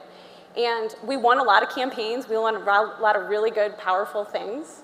And I also in that time got super, super clear about why I lost any campaign I lost. And it was because the right was able to use racism very strategically to blow up and undermine the coalitions that we needed to hang together in order to actually have enough power to win. Has anyone been in that situation? Right? You can see on an individual level, right, the racism of white people blowing up on an interpersonal level that would blow up coalitions. Then we would see the ways in which the right would very strategically use divide and conquer racist tactics to peel white people away in large numbers from the coalitions we needed to actually have enough power to win, right? And I don't like to lose. The Bills, man, it's deeply embedded in me, right? And so I became obsessed with this question, like, what is it gonna take to bring more white people into the coalitions that we need to actually win? Are y'all with me? Yeah, okay. So what I learned through a lot of messy stuff is that we had to contend with race. We had to center race in all of our organizing, right? We had to inoculate the white people from all the racist stuff that was happening, right? And when we did that, we took the most powerful tool that people in power had away from them, right? And that's how we actually win. So I learned a lot in Buffalo. There's another very famous person from Buffalo who's a lot more well-known than I am. His name's Timothy McVeigh. Does anyone know who he is? Yeah, so Timothy McVeigh was a white nationalist who bombed the Oklahoma City Federal Building in 1995. I was little. Timothy McVeigh was also from Buffalo. It would be very easy for me to talk about the differences between us, but I actually want to stick with what we have in common first, right? So Timothy McVeigh and I both grew up in Buffalo, Rust Belt town, white, descendants of Irish folks that came over not that long ago. Both had 2 siblings. And Timothy McVeigh and I also, in addition to having similar life circumstances, we both found that something was profoundly wrong with the world. We went looking for an answer. Why is this happening to me? We found other people that agreed with us and other people who helped us make meaning of the world, and we took action, right? And I share this story because I think these 2 paths actually show what is possible in terms of bringing people into a pro-democracy movement and what is at stake if we do not, right? I think this is the challenge ahead of us right now, is to actually contend with these forces that we're up against that Ash and Scott has talked about, that we've got to go out and contend for people that the right is going after and who the right relies on, the far right relies on in order to advance this agenda, right? It didn't just happen out of nowhere. It's a very well-funded and well-resourced strategy that Ash said they've been implementing and resourcing for 50 years. So it was a strategy, they got us here, that means we can get out of it. It didn't just happen, so with good strategy, we can actually get out of it. Yeah. So you know, I think it's important that you focus on the similarities, right? Because another factor that I think is often overlooked in situations where states fall to autocracy, right? Democracies fail, is that it's not just the dominant group of society going in an ultra-nationalist direction, as is happening here in the United States with white nationalism. It's also in the reaction of the rest of us, who tend to react to these circumstances by becoming more and more particularistic. In other words, giving up on universal things that we share in common and focusing on differences, right? Because we find what they're doing so repellent and frightening. And so, you know, what happens in those situations basically is the right comes and attacks us, right? So they decide they want to break up the New Deal coalition, which is one of their strategies. And so they go after the issues that weren't addressed, homophobia and transphobia and sexism and racism, and they chop those coalitions up, so they can no longer stand unified, so that their smaller minority of people can act like the majority in legislative bodies, right? This is part of their playbook. When we react, we sometimes forget that the reason they're doing it is because there are bigger things happening in the world, shifts that are occurring, globalization, for example, the loss of the industrial base of our economy, these big things that are changing circumstances for people so quickly that it triggers fear and resentment, and then they exploit that. And when we react by saying, no, we're doing the right thing, we should always refute the sexism and racism of these movements. But if we stay there, we're basically leaving the bigger picture to them to narrate, right? We've given up that ground. And we focus instead on how we're reacting to those bigger picture issues differently based on how we're situated in the social hierarchies that organize our society. And then, worse, some of us rank those reactions as virtuous or not virtuous and make that the main part of the story, right? That puts us in a position in which those conflicts end up being conflicts with no solutions, right? There's no solution to that conflict. Who is more virtuous? And when there's no solution to the political conflicts we find ourselves in, political force starts to become the last resort. And once force is on the table, strongmen politicians are welcomed into the mainstream because they will say that they and only they can solve these problems by giving us oversimplified explanations for why they're happening and overly simplistic solutions, right, that are obvious to people. So it's so important in this that we understand that every single one of us has agency. Every single one of us makes a huge difference. We can extract ourselves from these toxic conflicts that can even lead to political violence, and reframe these arguments in terms that allow us to reach for a much bigger we, right? Don't leave race and gender on the table. Don't leave it undiscussed. It's critically important that we address these things. Fascistic movements always go down avenues of race and gender because they represent huge contradictions within a democratic state, right? But what we need to do is we need to also come with a solution, and that's going to require us to reframe the conflict in a much bigger context. Just true. And I mean, I think that, let's just poll, let's see. Like, how many people believe that the sort of solution to many of the problems that our people are facing is having a healthy democracy? Just raise your hand. Yeah, how many people are like, I don't really know, man. I'm trying to figure it out. Yeah, same fam. Also trying to figure it out. How many people feel like you have a solid understanding of even what democracy means? You're better than me, because I feel like what they've taught me is not what they've practiced, right? So if you're a skeptic or unsure, just know just because I'm on the stage don't mean I know it, right? I'm figuring it out right here with you. But let me tell you what I think I know. I think to Scott's point about the sort of vacuums that the right fills, or that Aaron spoke about, the territories and the people and the communities that we concede, and the right fills those vacuums. I think it's easy to start the conversation with vacuum exists, right? And the right is going after them, right? Whether it's white people, right? The right is clearly making a play that white people are not to be conceded, right? See or no? Yeah. They're also making a play that, faith communities matter, right? Anybody heard of the evangelical right? Christian nationalists, right? Say again? I said blasphemous nationalist. I'm still in that. Those vacuums that they didn't just happen, right? Who created those vacuums? We did. We conceded rural people. We said that the only electoral power worth building is in places where there's already blue bubbles. Well, maybe not we, but the people that say that they're we, right? And if we created them, then it means we have a responsibility to fill them.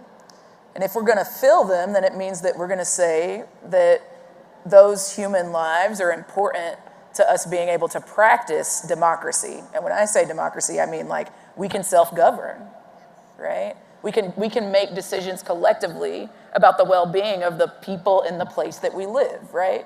Can democracy be, in fact, be that simple? Can we just agree that that's what we want when we say democracy? Yeah, it's we the people. So if it's not, then that might change everything I'm about to tell y'all we should do.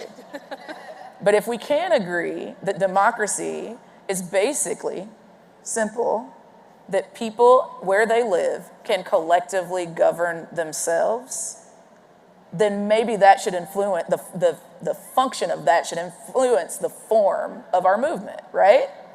Okay. So if we agree on that, then we also have to agree that like the right have a movement. So it doesn't necessarily mean that like fascism growing right now is because we're losing and they're winning. In fact, they might be doing everything in their power to consolidate their wealth and power because we're winning, right? So again, I bet if I said, did you know that like there's a huge portion of folks in the United States that actually believe that socialism is a solution? Would you be surprised? I heard a little bit of a mix. Well, I'm not surprised because folks have lived under capitalism for a long time and it sucks for the vast majority of us, right? Are you a billionaire? Any billionaires in the room? Any millionaires in the room? Oh, listen, you better name it and claim it, homie. I'm not mad at you for that. But it's like, actually, most people know that capitalism isn't really working out for them, even if they still aspire to figure out how to survive it, right? If folks also, like, you know, I'm from Tennessee, y'all know this. And in Tennessee, the right doesn't win elections because they have massive voter turnout, right? They win because most Tennesseans don't vote. Is that true for your state? Are the majority of people voting in your state? No. So if we come together and we have collective demands, typically how we get those demands is through policy, right? I'm a simple ass country girl. So to me, I like equations. If my demand to, let's say, divest from the carceral state and invest in community solutions that make my community healthy and equitable and sustainable where we can thrive, then I imagine that inevitably that demand is going to have to become some sort of level of policy as to make a law by which that then happens. Or that the budget of my city or state or country gets decided in a way that the money that I'm paying taxes into doesn't go to the things that I don't like, right? You with me? If that's the case, then I might have to elect people who make those fucking decisions. It's not difficult, y'all. One of my mentors, Gwen Patton, used to say, keep it simple, stupid. And I think that's about as simple as I can make it. So in that case, if that's actually the process in the state that we've inherited, then the question is, well, who gets to participate in democracy, right? I heard everyone. Well, what that means is that me hating, or not even me, because actually it doesn't matter if I hate people. What matters is like, to Erin's work, and I say this to search people all the time, is that white people, raise your hand, just wave at me, white people. Hi, hey y'all. Hey, white people. Hey, white people. How many of y'all are like, I do racial justice work? Just wave at me again. Thank you, appreciate you. Y'all, it's not y'all, because y'all got it, y'all doing the right thing. But y'all know those kinds of white people that are like, I want to do racial justice work, so they join like a majority black organization or a majority brown organization or any of the rest of us in the list of racially marginalized people. And then you get a cookie because you do it with people of color, but you ain't talked to another white person in like 50 years. Let me tell you how that doesn't help me, right? Or how many of y'all are like, man, I hate my racist ass auntie or uncle or grandpapa or whatever, and you're like, I ain't trying to talk to them at Thanksgiving because it's annoying and they're never gonna change, right? It's not y'all, but y'all know people that do that, right? So hating them actually isn't serving me. Let me tell you why. You know why white people, like the data proves that why white people are joining white supremacist organizations. Do you know why? The number one reason why white people are joining white supremacist organizations, they said, is because they're looking for a place to belong, right?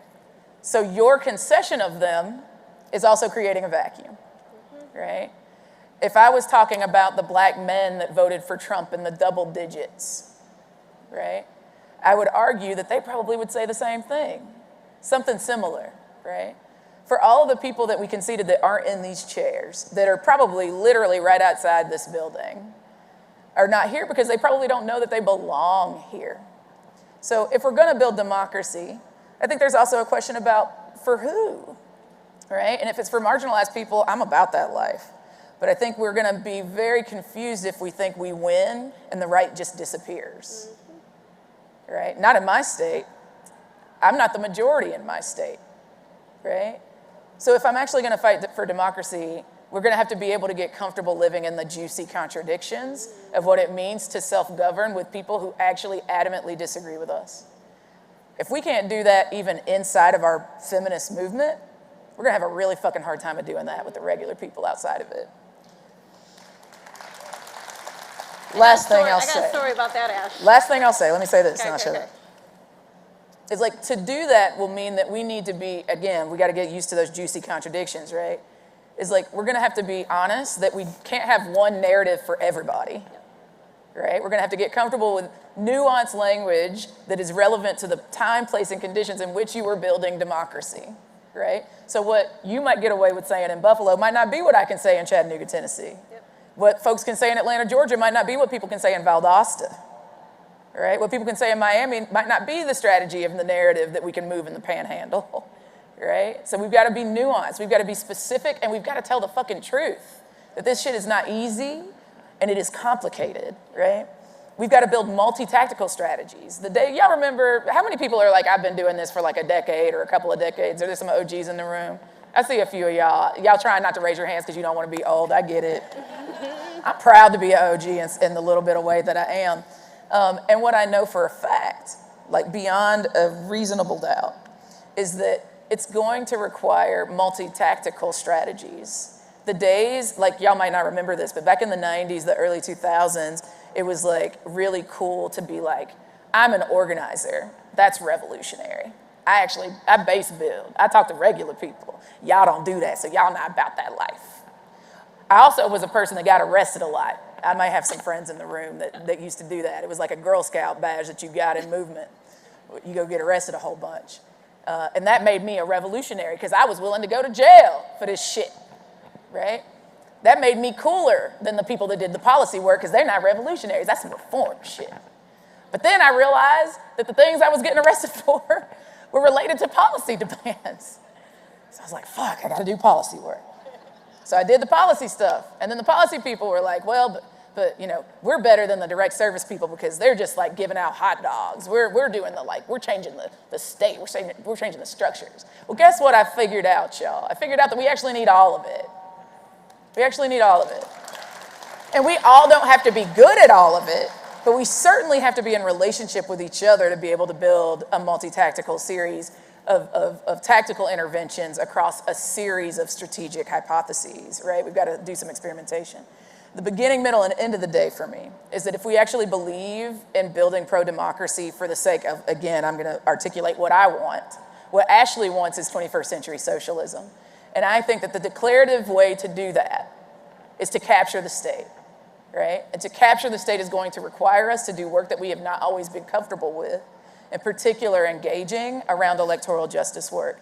It cannot all be electoral justice work though, so we also have to, some of us, the rads in the room that are too cool for school to get down with elections because elections don't work for all of us. That's some real shit. I need y'all to build the alternative then, right? Because some folks are gonna keep doing this like electoral work. We don't need everybody doing that. I need some of you to actually practice what it is to base build around building the alternative to what the state has offered if we're not gonna engage in those elections. And I need you not to talk shit about other people's strategies and tactical interventions for the sake of doing. We can criticize without ripping each other apart. Yep.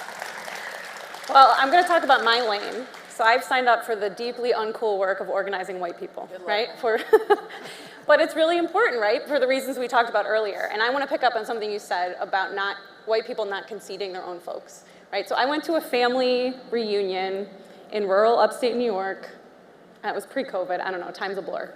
So I go there, there's maybe 150, 250 people there, seeing some of my, second aunts, whatever, people I haven't seen in a really long time. I'm lining up to get food, and I see a couple of my second cousins. I don't know them very well, but they're my family. And I look a little closer because, you know, I've been studying the far right, right? And I realize that a number of them, kind of big burly guys, have 3%er badges on their jackets. And the 3%ers, for folks that don't know, they're a white nationalist militia. They were there on January 6th, right? And they are recruiting mostly white men, though not only, and they're creating a sense of belonging for folks, right? They all had matching outfits, right? And in that moment, I felt all kinds of things, right? I felt shame, I felt embarrassed, I wanted to shrink. Here I am, I'm out here, you know, fighting for racial justice, and the right has organized my own family, right? And so I really had to sit with that and pull myself out of shame, because shame does not serve us. Shame is not an organizing strategy, right? And shame severs connection. And at the core of organizing, and organizing is what we need, that's the process of bringing lots of people together to make collective action. We don't need perfect individuals. We need lots of us moving in the same direction towards shared goals. So shame severs that connection, our connection to other people. And so I had to dig deep. The thing is I still really do want to win, and I am actually a very fiercely competitive person. And I didn't want to let them have my family, right? And so I had to, in that moment, kind of recommit to, like, this is my work, this is my lane. I don't have to do everything, as Ash said, but this is a really important piece of work, right? And this is the work of Surge. We work to undermine the power of the far right and bring more white people into fights for racial, economic, and gender justice. And we're doing this work all over the country. So maybe I'll tell another story about a place where we're having a lot of success, which is in Tennessee, right? So we've been in the state for a while, but we really started organizing in earnest after the Unite the Right rally in Charlottesville in 2017. Do folks remember that? Yeah. So the Klan was really active in Tennessee after that time. They were rallying, they were doing lit drops in the middle of the night. They were knocking on doors in predominantly white rural communities. Doing mutual aid, right? Taking care of people, meeting people's basic needs. And so we had some good folks, and we started knocking on people's doors too, and saying, do you really think the Klan's gonna, like, give you what you need? And what do you actually need, right? What is live for you in your community right now? And so we asked people what they needed, and they were like, housing. Housing was the issue that was really deeply felt across the community. And so we started talking to people, we got a group of people together, and we started organizing and putting pressure on the city council. And we started winning stuff, right? We kept people in their homes during COVID. We started getting housing, people to come and enforce the codes, which seems like a small thing, but it actually really dramatically improved people's lives, right? And through that work, people began to realize that their enemies were not the black and brown folks that lived down the street, but it was the city council that was not ceding to their demands. It was a Republican state legislature. And they started meeting mostly people of color that were fighting across the state on these issues, and began to build a much, much bigger coalition that's actually been able to shift a lot of things. Is anyone else inspired by what's happening in Tennessee right now? It's incredible, right? And that is a big multiracial group of people who have figured out, as Scott has said, how to come together across lines of difference, not by ignoring the differences between us, but by finding shared and common struggle. So I think that is more of what we need in this moment, and that requires us to do the deep and kind of messy and unglamorous work, right? Like, it's not having long conversations with people who don't agree with you exactly. It's annoying, it's hard, sometimes it's really heartbreaking, right? And that is exactly what's required in this moment for us to actually be able to build a big enough base for us to be able to win. And it's really critically important, because this moment we're in, that we win, right? We can't just be fighters, we actually have to be fighting to win. So I think we have about 10 minutes left. Okay. It looks like our technical fix to get people's voices in didn't work, and so we're just going to keep going. And I wanted to bring you some good news, right? Because we did promise you good news. So in spite of the dire situation of the world, democracy is bubbling up in some places. And some democracies that have turned nearly to autocracies are springing back. And so I want to share with you some of what's causing that to happen, right? So first and foremost, in those places, opposition is growing beyond the bounds of organized institutions. So beyond, for us, like nonprofits, for example, to people who work in professional associations and small businesses. It becomes grounded in the whole of society and not just the formally organized parts of it. The other thing is large-scale mobilizations come together to oppose authoritarian incumbents, not just through running alternative candidates, but by building movement campaigns around them, right, that claim much more. And that these mobilizations receive international pro-democracy support. So all of us should be looking beyond our borders and thinking about allies wherever they might be. And then that mass-based, durable, pro-democracy mobilizations, movements, come together that are broad-based and diverse, including by ideologies, right? And that are nonviolent. The nonviolent ones tend to be the most effective. And really importantly for us here, center women's leadership. That is a key component in the success of these mass-based pro-democracy mobilizations. So very, very critical to keep in mind, really important for us to know that we have the ingredients here, right? Not only do each of us have agency, but most of you here are the best positioned to exercise it with the most effect, right? So really important to keep that in mind. Then, you know, I also want to say that ordinary people can do extraordinary things. We look back at social movements of the past, and we tend to see superheroes, right? But they're in fact just ordinary people who responded to extraordinary circumstances by finding something that existed within them that exists within every single one of us here, right? Which is the mettle, gumption, and pluck to decide whatever the rules are, I will break them in order to seek out justice. So these things that we need to do are doable. So here I'm going to share a little story with you. So among the OGs, I'm a 62, almost 63-year-old man, right? I've been doing this. We love you, Scott. I've been doing this work for 45 years, and for 35 of those years, I have been specifically involved in trying to counter fascistic movements. Right? I've learned many lessons in that time, but none greater than one that was taught to me by my family when I first started out in this work. I'm from Hawaii. My grandparents and parents were farm laborers for at least parts of their lives. In my grandparents' generation, farm workers in the sugar industry got organized and formed a union, went on strike, and won. It was the first successful farm labor strike in the history of the United States. So, sounds exciting, but then there's more, right? Because those farm workers were disenfranchised. There was no avenue through direct politics to be able to win power. They were brought to Hawaii through the Masters and Servants Act. I would say that again, the Masters and Servants Act, right? And through that act, they were basically contracted to work for these plantations that were based on Jim Crow, right? That was the model, was Jim Crow, to exploit these workers. But then World War II happened. And when World War II happened, the Masters and Servants Act could no longer bring people from Asia to Hawaii to work in the fields. And so the workers that were there were essential to the oligarchs that ruled Hawaii through a single party, white supremacist autocracy, basically.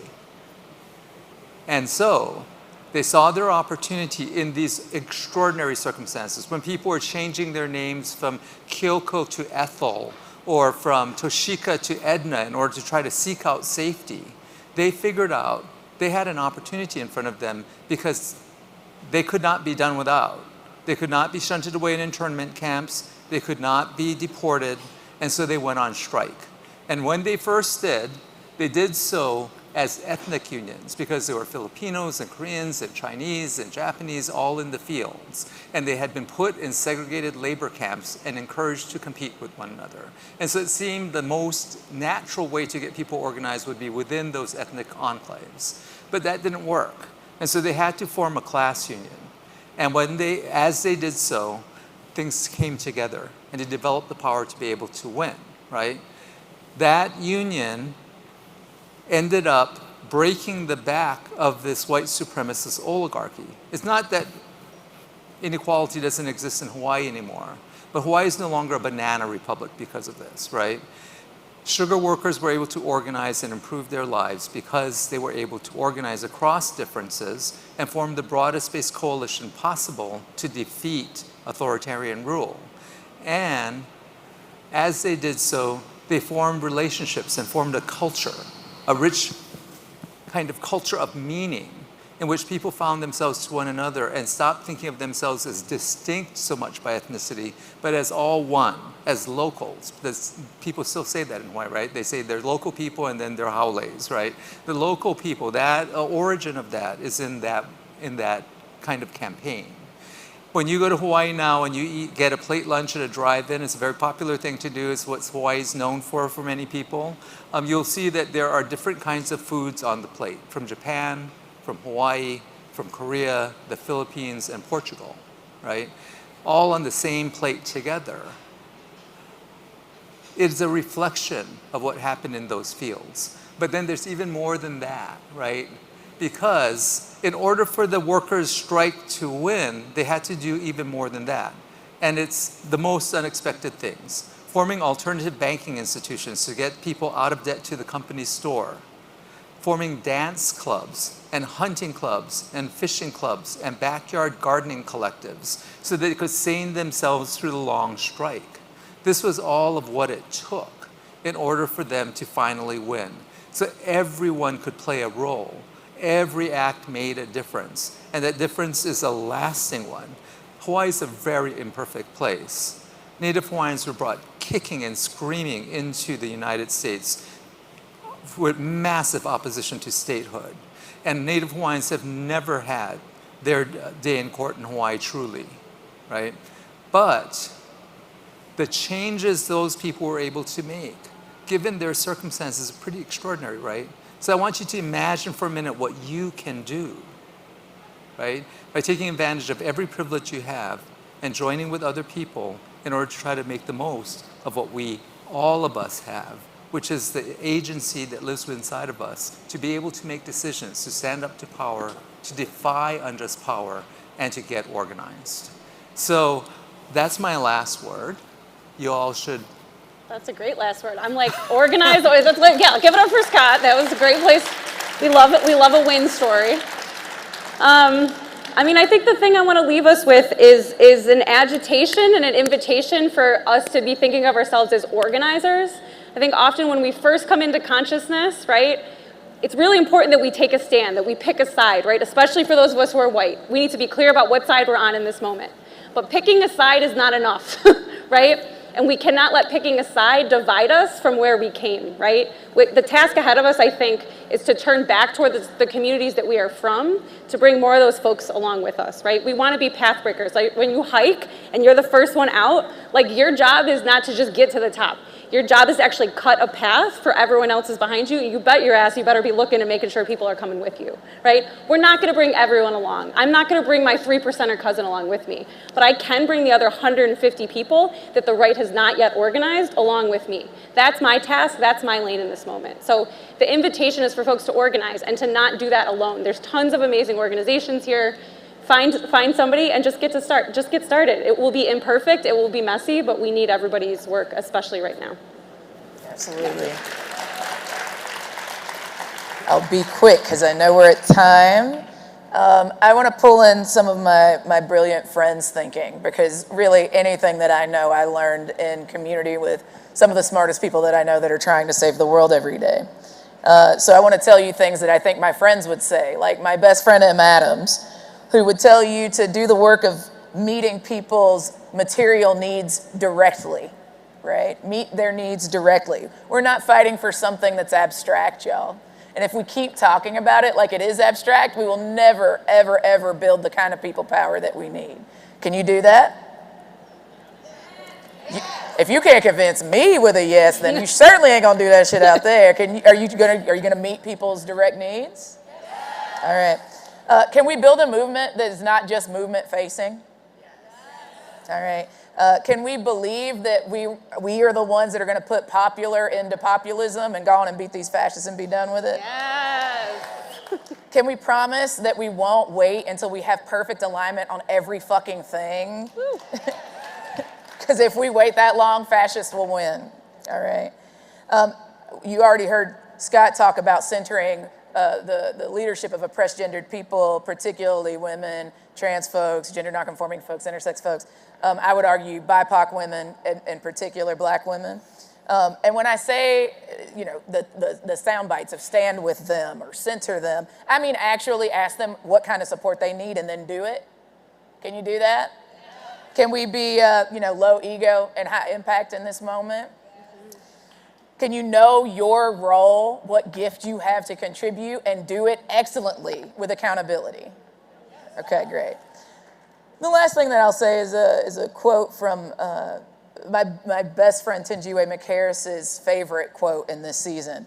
It's from a guy named Frantz Fanon. Anybody ever heard of Frantz Fanon? The quote is, "Each generation must, out of relative obscurity, discover its mission." You go and discover your mission? Because if you don't know that, you can't develop strategy. So the first step is to discover its mission and to fulfill it. That's the second step, right? So decide what your mission is in your organization, in your community, based on your role, what gifts you have to contribute, and fulfill it. Because guess what the consequence of not fulfilling it is? You betray it. And right this moment, for every day that we betray our mission and don't fulfill it, people die. People who I love, people who you love. So if we're gonna practice love, if we're gonna do it, a doing thing of feminism, not just a thing that we believe, then we will identify our mission in this moment and we will fulfill it. And I am excited about being one in the number with you to do so. Thank y'all.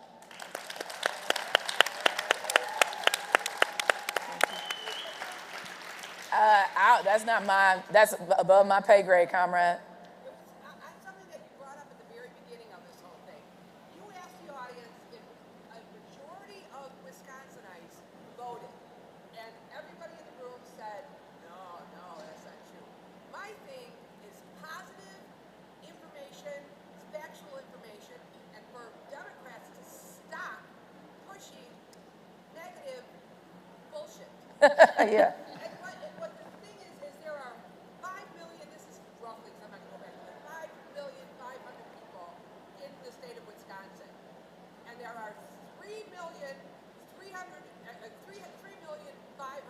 Approximately active registered voters. So in Wisconsin, there is a majority of people who are actively voting, and that voting is going up. Now I wanted to go back to Illinois, but then I got caught up with what y'all were saying. Yeah. So my thing is, we are the majority. Every single day, we wake up and we say, we are the majority, and stand firm with it. Stop doubting ourselves. Amen to that. Well, that's right. We are the majority. We just need to learn how to act like it. As far as white extremists, white supremacists, that term, a standalone description, it just infuriates me as a person of color. And we need to add white supremacist domestic terrorists or domestic terrorist ideology. Because at the end of the day, I don't know if you agree, but there is a difference between white people and that ideology. Not all white people hold that ideology. And if we can, say it just like that, call it for what it is, because that ideology is terroristic, right? And for me as a person of color, I don't think white people are superior in any way, shape, or form. So, if I say it as a standalone description, just like that, it empowers them even more. So I think that we need to start there and calling it for what they are, and they are terrorists with terroristic ideology, whether it's physically harmed or mentally, emotionally, or by policy, is still terrorizing the communities that are marginalized. Totally. We got to wrap up, but let me say this really quickly because I think to leave it might be a little dangerous. I don't disagree with you, comrade. I think they are absolutely terrorizing communities. I agree with you about ideology, all of that. And strategically, what we know is that until we capture the state, the second we do what you're recommending, they're going to criminalize us with that language. But that's why it's up to the white. Right, absolutely. Absolutely. Thank y'all so much. Thank you, panel. I've been asked to welcome you off stage. Thank you, Scott. So nice to finally meet. Thank you. It's so good. I want to talk so much more. Yeah. All right. I'm back, friends. I missed you. I was thinking about you. I got some water so I could talk better to you. So, as our day draws to a close, it is my pleasure to introduce to you the immensely talented singer and songwriter Jessie Ramirez. Jessie Reyes, sorry. Jessie is here. Look at life. Jessie is taking a little bio break, so I'll tell you a little bit about her. She's been nominated for a Grammy. She has received several Juno Awards, and she's born in Toronto to Colombian parents. Her journey has been marked by resilience and determination, like many of ours. She's going to be reading an excerpt from her book, Words from the Goat Princess. She has a song, a beautiful song that I love called Far Away, that talks about the strains and sadness that deportation and family separation can put on families, in particular, a story of how it affects these lovers. And so I'm really excited to introduce Jessie to you. But while we're waiting, is everybody doing all right? Let me know. Thumbs up, thumbs up, thumbs up. All right. Are we doing all right by you? I know that panel was a little heavy, and we have to talk about fascism, and we have to talk about hard and heavy stuff sometimes. But I want to do a little temperature check and make sure you're still with us. You're still with us. All right. Wonderful. Yeah, Jessie's going to come out and read the poem. And then, are you guys ready for that ball that's coming up? Did you guys bring 80s stuff? Well, I'm going to hear something about it. What did you bring? You're nodding your head. What did you bring? For the dance tomorrow night, what are you wearing? Yeah, what are you wearing? Baggy clothes. Who else? Who's ready for the 80s? They wanted to say 80s and 90s party, and I said, I'm retro 90s party. I said, I'm not saying 90s because I went to high school in the 90s. You're not making me retro already. I bought leg warmers and some Nike sneakers. I don't know what I'm going to do with this hair, but I'm going to bring my best 80s and 90s energy for you. Jessie is ready. They're typing me a message. Hi, Jessie! Thank you Jessie, thank you so much, of course. Thank you. Hello, everyone. How y'all doing? Good. So thank you so much for the lovely intro. As she said, I'm a musician, and I'm embarking on a new journey as a poet. But I'm actually very fortunate to be entering in this new world with a community that I've kind of already been able to build with people that have embraced my music. So I don't feel like too much of a noob. I wanted to read y'all two today. It's actually both sides of the spectrum when it comes to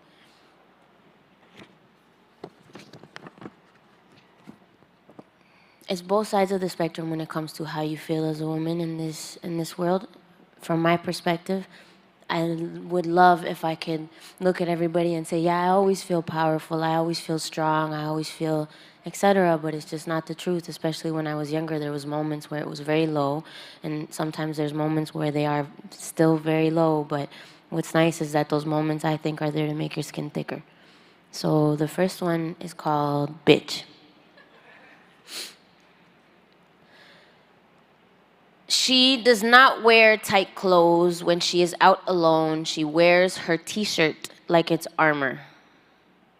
She hates being told she's pretty because she knows if she does not respond, she will be called a bitch. She walks by a group of men and looks at the pavement and fakes a phone call as an attempt to escape the inevitable. They yell, "Slow down!" She walks a little faster.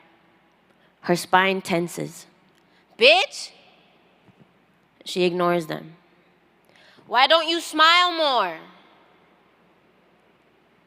She is scared to smile when she is out alone because they think it's an invitation to be pursued, even though she just wants to make it home. So she lowers her gaze to the pavement, speeds up her pace, locks indifference into her face, and lets them call her a bitch, all in the name of hoping to make it home safe. That's bitch.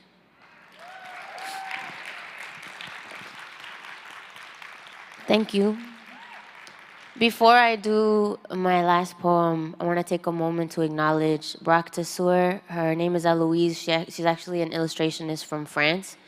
I came to know her like 6 years ago, 7 years ago, because she did some artwork to one of my songs as a fan and like posted it on Instagram, and I loved it. And I found her page, and I ended up following her, and I ended up becoming a fan of her, and then it was just a love story since. She ended up doing the cover to my second Grammy-nominated EP. And she also, she's so fire. And we just always kept in touch. And when the opportunity came for me to find someone to be able to do the illustrations for certain poems and also the cover, I couldn't think of anyone better. So shout out to Brock Tessour. A round of applause for Brock Tessour.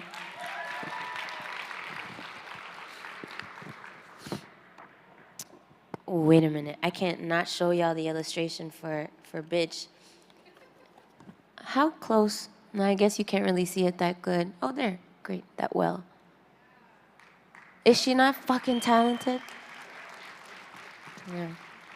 All right, lit. And this last one is called Billboard.